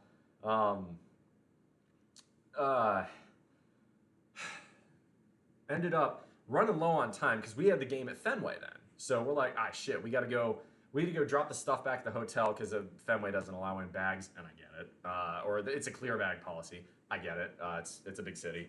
So we actually biked across from Southie to Fenway, or not Fenway, but Longwood in like 25 minutes. And that was borderline suicidal, but it was really fun. The adrenaline was pumping really big at that point. Down to Red Bull because I knew I was going to stay up late that night.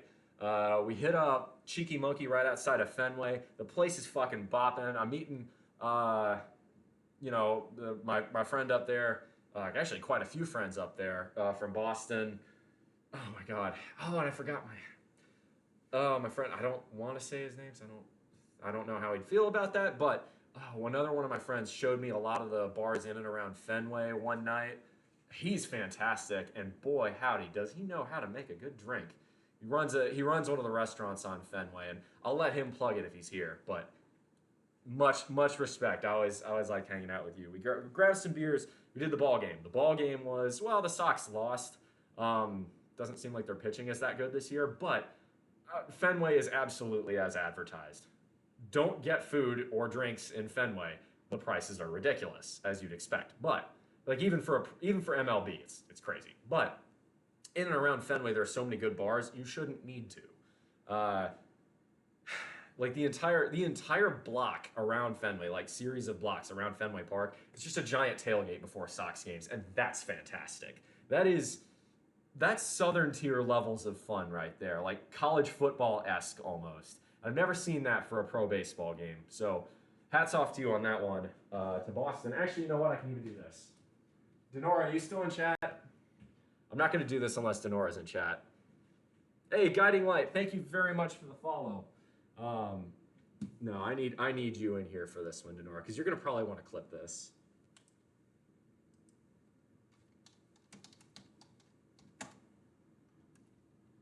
This is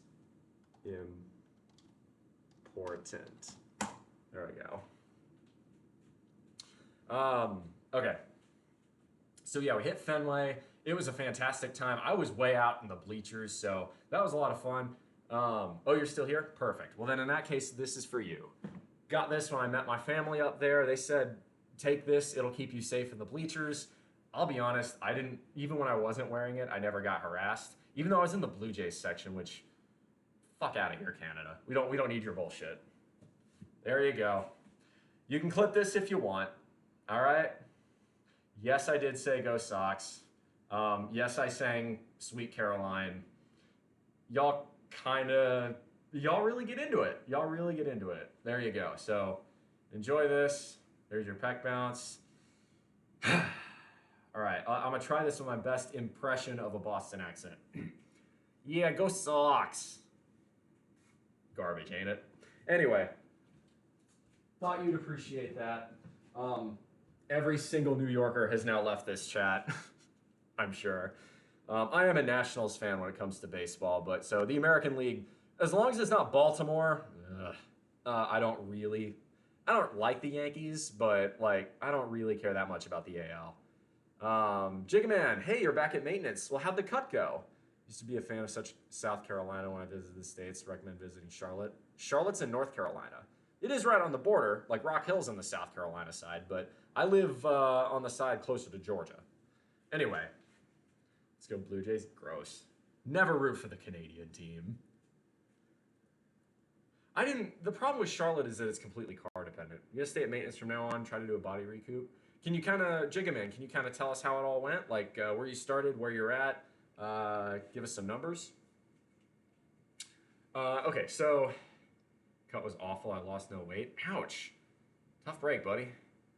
Was your protein high enough? That's rough. Yeah, downtown Charlotte's not bad. It's the NASCAR museum's there. That's a cool thing to visit. Anyway, as far as the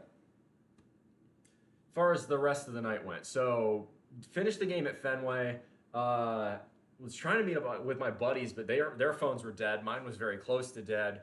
Hopped on the tee, and it was Tokyo.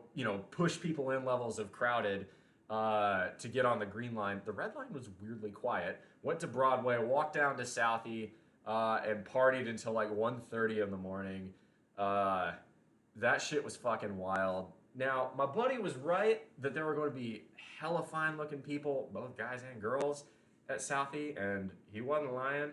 I'd never seen that many beautiful women in one place in my life, and frankly, the guys that was tough competition, and also, was enjoying the view of that too. So hot guys and hot girls on Southie on a Friday night. So hats off to you for that one, Boston. That was really cool. And end up partying.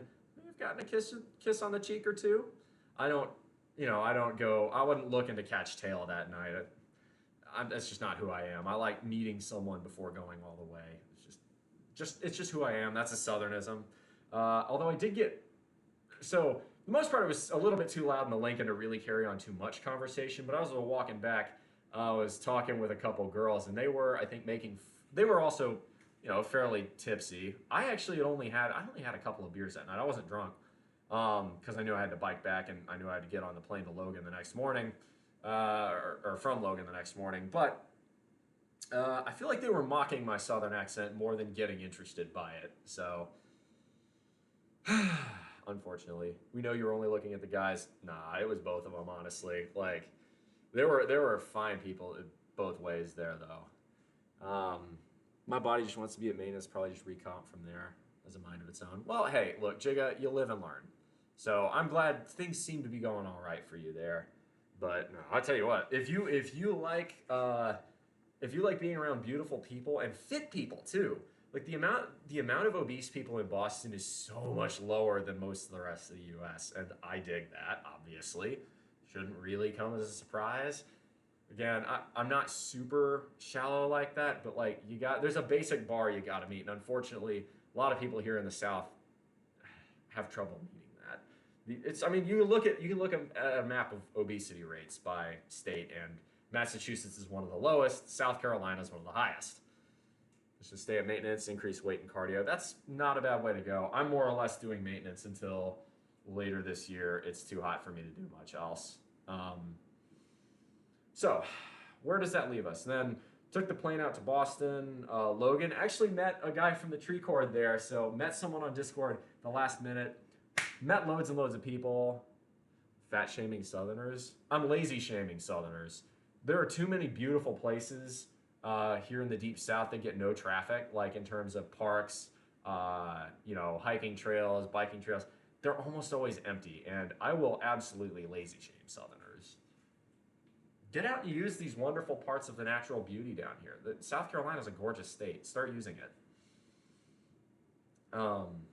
Anyway, so that was more or less the trip. Okay, so let's go with major takeaways. First off, Boston, 9 out of 10 city, would be a 10 out of 10 if the cost of living wasn't obscene and the drivers were slightly less psychotic. Great place. 100% recommend visiting it. The friendliness, the one thing that surprised me the most about Boston was the friendliness of people there. Northerners in general don't quite have the reputation for being as friendly. They're a lot more direct up there. But people in Boston are still very friendly in general. And I was really impressed by the hospitality from the locals that I met there. Just having conversations with, people like on the tee was great. It was really surprising. So hats off to your hospitality there, Boston, for one. That was probably the biggest surprise of the trip. I wasn't expecting to love Boston. I definitely thought I was gonna like it more than Vegas, and I did. Vegas is a dump. Sorry, I do not like Las Vegas at all. The best part of Las Vegas was getting out to, and hiking the canyons in and around outside of Vegas and the Hoover Dam. Like, the best part of Vegas is not being in Vegas. But Boston, hats off to you. Great city. I will say, I know Mayor Michelle Wu is trying to like really make the city a lot more bikeable, and I saw a lot of covered protected bike lanes. It's still very haphazard. Bike lanes will begin and then they'll just randomly stop, and I get that it's a work in progress. Did you hear about the huge sphere in Vegas? Yeah, it was under construction when I was there, but I know it's up live and it's ridiculous and retina burning and all that stuff. It is crazy huge. It is massive, but I don't like Las Vegas at all. But as far as Boston's concerned, I'm wishing Mayor Wu the best. You got a lot of work to do left, but your city is already pretty damn great. Keep investing in anything but car-based infrastructure. The more you invest in the T, the more you invest in dense walkable areas, the better off you're going to be. One of the best parts of Boston is probably the North End, and it's one of the most dense walkable areas in the city. Make more of that. The Back Bay is really nice, but it's super bougie. I saw parked Lamborghinis on the street side there. That's pretty nuts. Southie was great. I didn't really care for Seaport as much as the rest of people. It felt a little bit corporate, but I get there's got to be parts of the city that feel like that. Cambridge was really nice. Ungodly expensive as well, but I liked Cambridge. The Longwood area was nice. The area out towards BC is nice. But definitely, I would say Boston, you're doing a great job. Continue working towards making yourself a better city. You've got work to do just like any other city, but you're way ahead of the pack. Don't rest on your laurels. That's probably my biggest message to Boston. You're doing great. And I know you'll keep that chip on your shoulder because you guys take pride in trying to outdo New York City. Continue keeping that chip on your shoulder. It's good for you. It's just like anything else. Always try to optimize. Always try to find improvements. But let's see, what else about Boston? The other big thing is, okay, so I touched on this earlier, and I want to continue talking about it. I know we're kind of getting late into the stream, but this is really important. Going up there to Boston really reset a lot of what I wanted to do career-wise. And I talked about that earlier. Maybe going and working for NRC, working at a commercial nuke plant, or working Navy nuke. If I do that, well, that kind of changes this community, right? You know, first off, I'm not making any moves until March of 2024 at the earliest. That's the absolute earliest I'd ever make a move. My 401k doesn't vest till then, and it's quite a lot of money that I don't want to risk. So we're staying here until then. But beyond that point, you know, being in Boston kind of reminded me of what the city life can be like and how easy it is to meet and make friends. Out here in the sticks, it's a lot harder to do that because, well, there aren't as many people, especially my age, that are there. So it just becomes a lot more difficult to do. And even if it's a different city, right? It's like Bremerton, you know, obviously Seattle becomes very accessible then. San Diego, Pearl Harbor, those are the three for the Navy. Guam would be a little bit different, but Guam, I don't care. I just spend all my life at the beach and just be a total beach himbo, which I'm not opposed to.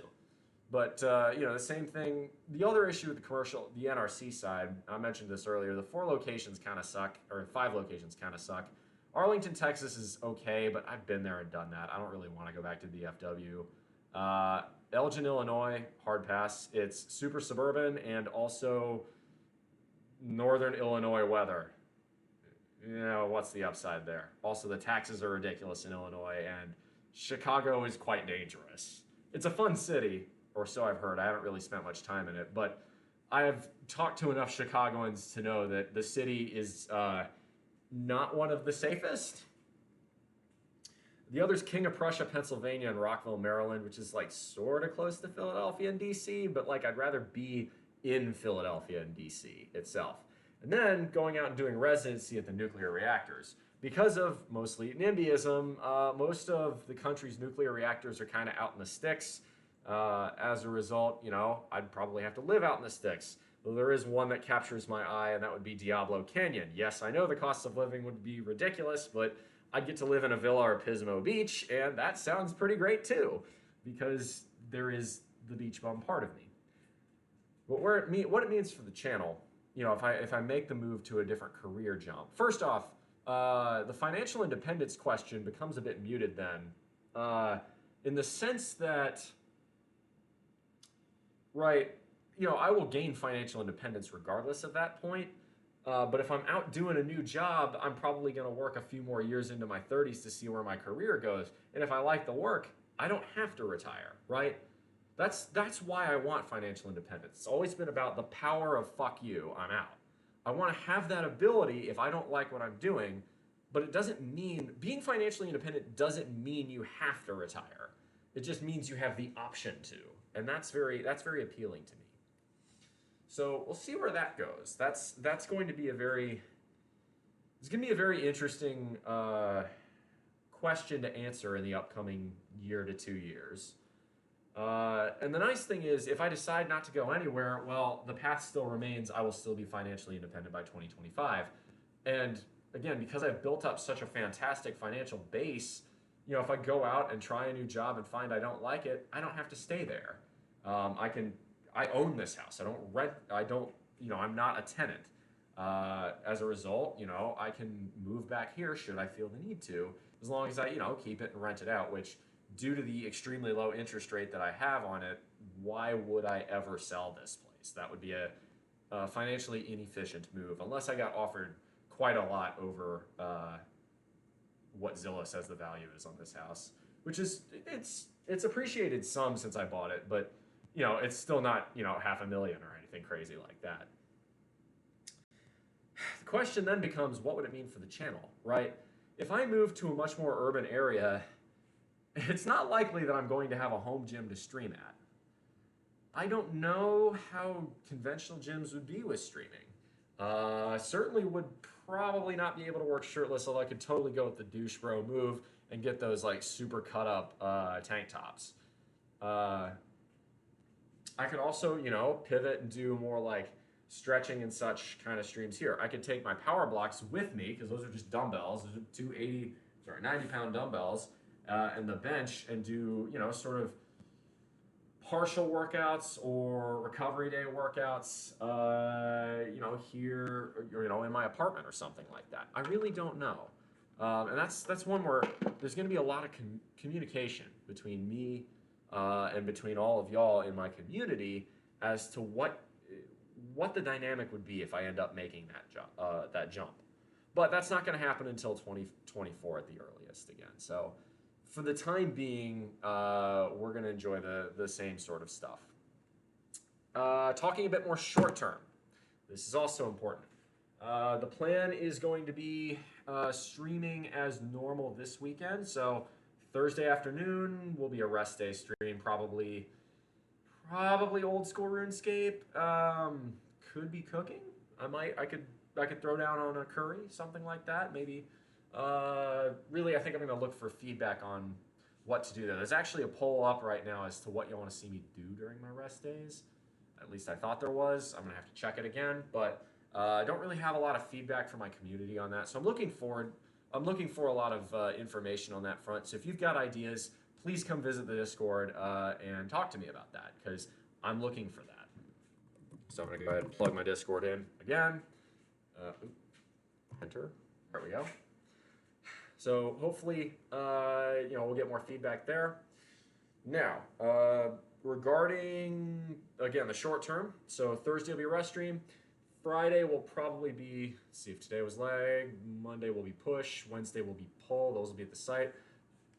Hey, Friar Wolf, thank you very much for the gift sub. Denora, you're the lucky winner. You get an extra subscription. Lucky you. Thank you very much, Friar Wolf. I appreciate that. Oh, you're forwarding the gift you got from Christopher's here. That's very kind of you. That's good bull right there. Respect. let's see. Yeah, Wednesday will be pull. So Friday will be leg again. So we'll probably do deadlift, I would say. Probably, yeah, we'll probably do deads, maybe some full body press. No, because if I'm going to do, yeah, probably deadlifts on Friday. And then Saturday will be push. Sunday will be pull. Sunday would normally be a rest day, but because Monday I'm flying out to Washington State, that's up in the Pacific Northwest. It's going to be my vacation, right? This was a work trip. This upcoming one's a vacation. I'm going to be up there. I'm going to be visiting my mom. We're going to go hiking a lot, and I'm going to be enjoying the lovely summer weather of the Pacific Northwest. I will be out from Monday, so that following weekend. Streaming's, I would say, unlikely to happen, but it could. Going to be a lot more on the Discord while I'm on break. So I think that's, in general, what we're looking for. Anywho. I think that's more or less all I have to wrap up. Do we have any questions? If not, I think we're going to look to raid someone. Stick around for the raid because you get channel points for that if you're a raider. Let's see who's live.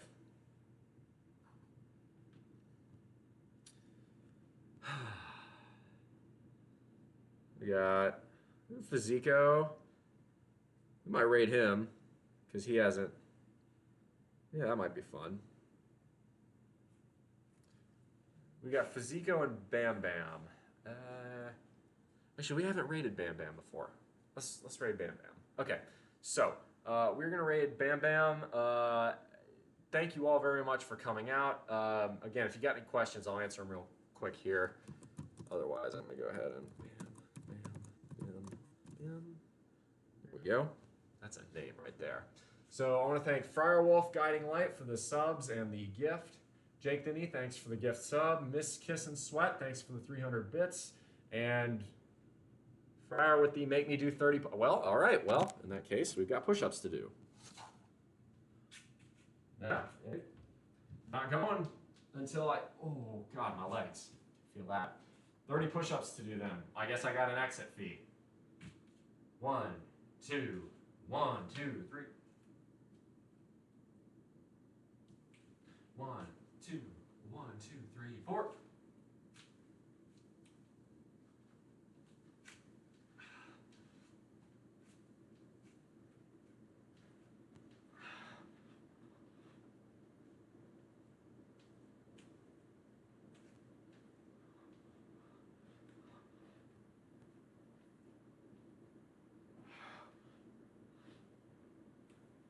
Shoulder is not heavy right now. I don't know why. My shoulder has not been happy doing push-ups. We got... No way. Dude, I was just about to... I was just about to raid you, Bam Bam. That's hilarious. Well, I guess that we were just about to exit. Welcome on in. Neuralance, good to see you. Yep, Gig'em, class of 17 here. Welcome to the raid, everybody. In that case, I'm going to go ahead and say thank you very much. I have to, instead of giving you a raid, I'll give you a shout out. Bam, bam, bam, bam. Here we go. So for the people who are new in here, welcome. My name's BullMuscle. I just did a squat day today. Thank you very much for the raid, everyone. I guess in honor of that, I'll do the splits. We talk about diet, we talk about fitness, we talk about financial independence, sound investing, and we talk about much, much more here on this chat. So welcome on in. I'm actually at the tail end of my stream. I was about to raid you guys. So literally had it typed in. So that's quite funny. Giovanni, how am I doing today? Not brilliantly, if I'm honest. The workout was extremely difficult. I did not hit the weights at the level I wanted to because I was in Boston for a trip this whole last week, and I think I didn't get enough sleep and I didn't eat quite right. So we'll go ahead and do the splits. Y'all earned it.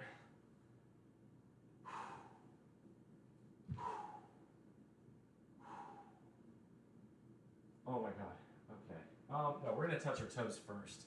I can just feel that.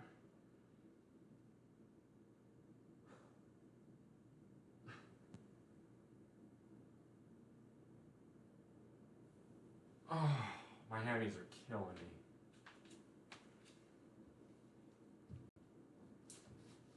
There we go.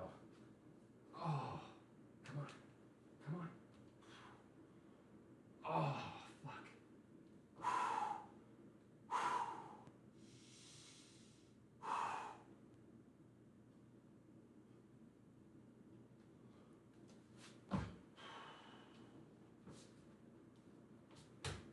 Oh. Okay, that hurt. Oh my god. Ouch. Mohawk's still there. Yeah, actually, I was gonna have my roommate trim it up today. Meant to do that yesterday, I just didn't ever end up having the time. Because I know it's off center right now, that bothers me.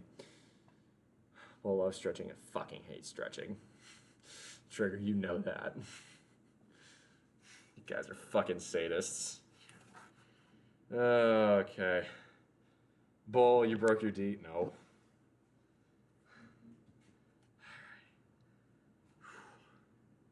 We got Coel Runnings and Physico. Coel just went live. Deciding if I want to do that. Physico's doing food and drink. Am I still in Texas? No, I moved to South Carolina a couple years ago. I love it here, although the mosquitoes are pretty brutal. I was a sadist, I would save off that gross egg redeem. I need to probably change that, because I was talking to Komodo. No, I still get decent protein out of it. Okay. I think we actually are going to go raid someone. So Physico Commando or Coel Runnings becomes the question now. What's he playing? I think he's playing Dave the Diver? I think we're going to go with Physico Commando today. He's small. He's a smaller streamer, and I feel like that's probably the right thing to do. Ah, yes, Mosquito, the South Carolina state bird. Cam can cook, you know. They are... Excuse me. Short of Louisiana, I have never seen more aggressive mosquitoes than here. Yeah, we'll raid Physico. I want to go ahead and say thank you for all the raiders. If you haven't followed Bam Bam Bim Bim, he does fitness on Twitch as well. Jovan, have a good day. Try to be back next stream. Thank you. We're gonna go ahead and raid here. If y'all like what I do and you want to hang out more off hours, please join the Discord. Come be active there. If you've joined the Discord and you've had problems finding all the channels, what you need to do is make sure you've got all your roles selected. So go to the role select channel and figure that out. If you have questions, come ask me. Cam Cook, I've got family in Hilton Head, so I'm a few times a year. I get it. Oh, all right. That's not bad. Right on, dude. I'm about 2 hours up the road towards Augusta. All right. I think that's going to be it for me. We're going to go ahead and raid Physico. So the raid message, y'all, is Bull Rush. We're going to go raid.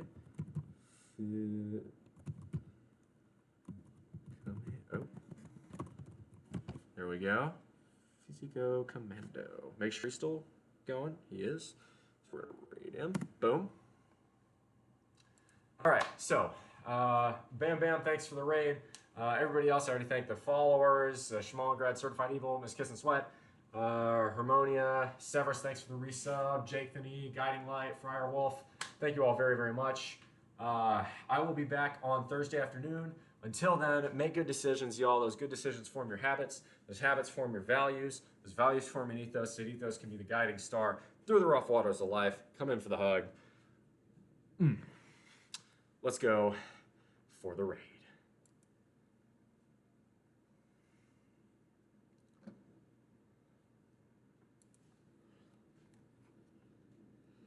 There we go. Bull Rush.